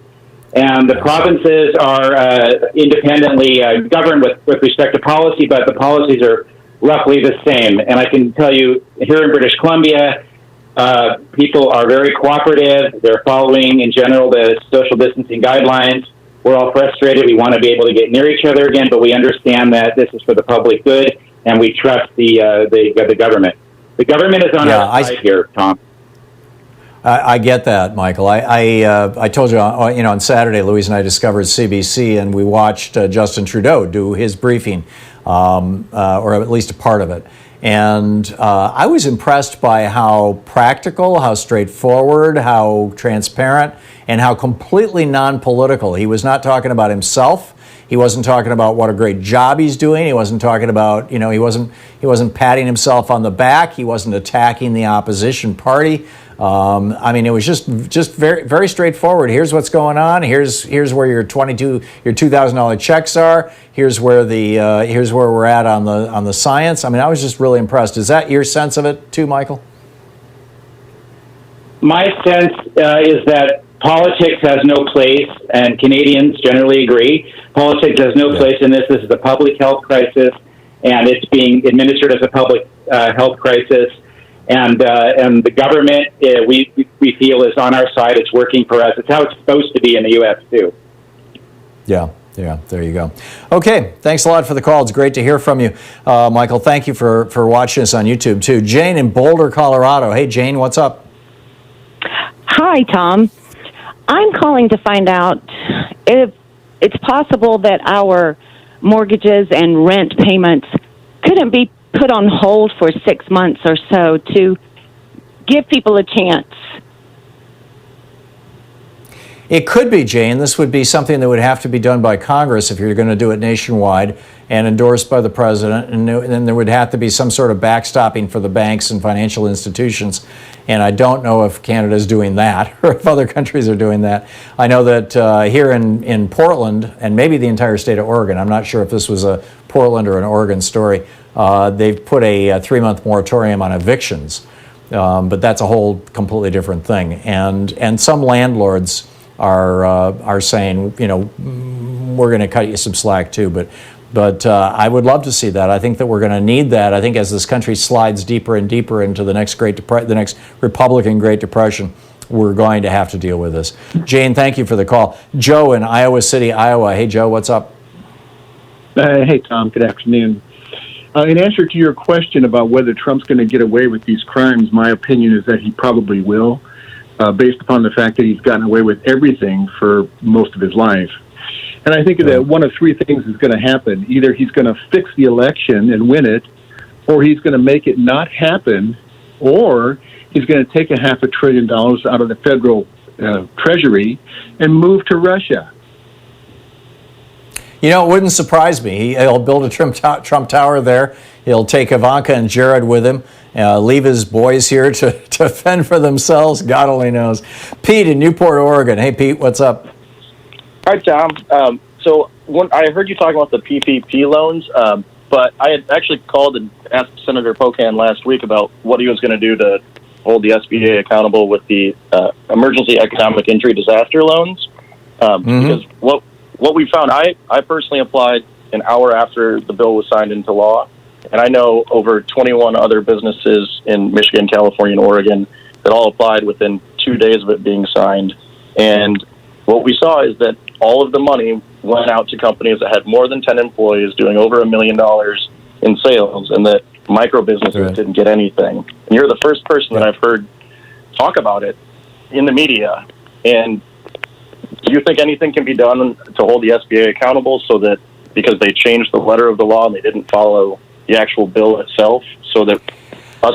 I doubt it, Pete. The SBA was being run by Linda McMahon, the worldwide wrestling person. I'm not sure who runs it now, but basically, Trump has put grifters and lobbyists in charge of all these agencies, and he will not brook any accountability. So I doubt, after Trump leaves office, we'll figure out how badly we were robbed. But I think it's terrible that you're not getting that money, and Ruth Chris Steakhouse with millions and millions of dollars in reserves is getting all the cash they want. In fact, they're getting twice what anybody else qualifies for because they ran it through 2 subsidiary corporations. It's nuts. Pete, thanks for the call, and good on you for being a small business person. Thanks so much for being with us today. We'll be back tomorrow, same time, same place. And in the meantime, don't forget, democracy doesn't just automatically happen. We need to be fighting back. So, participate. Tag You're It. We'll see you tomorrow. You've been listening to Thom Hartmann. For audio and video archives, visit thomhartmann.com.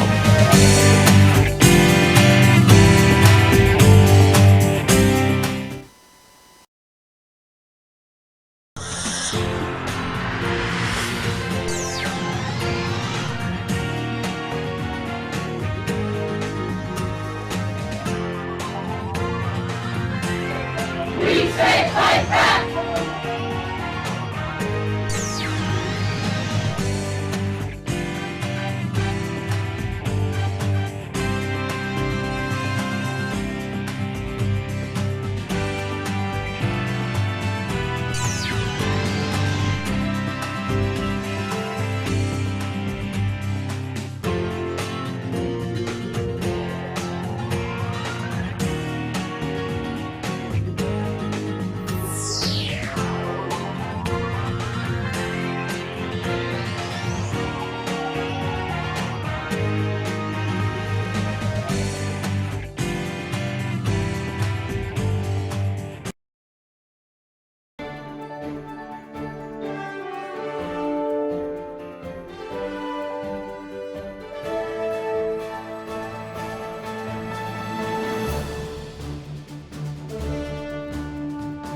Today in the Thom Hartmann Book Club is by Alan J. Lichtman, and it's titled Repeal the Second Amendment, the case for a...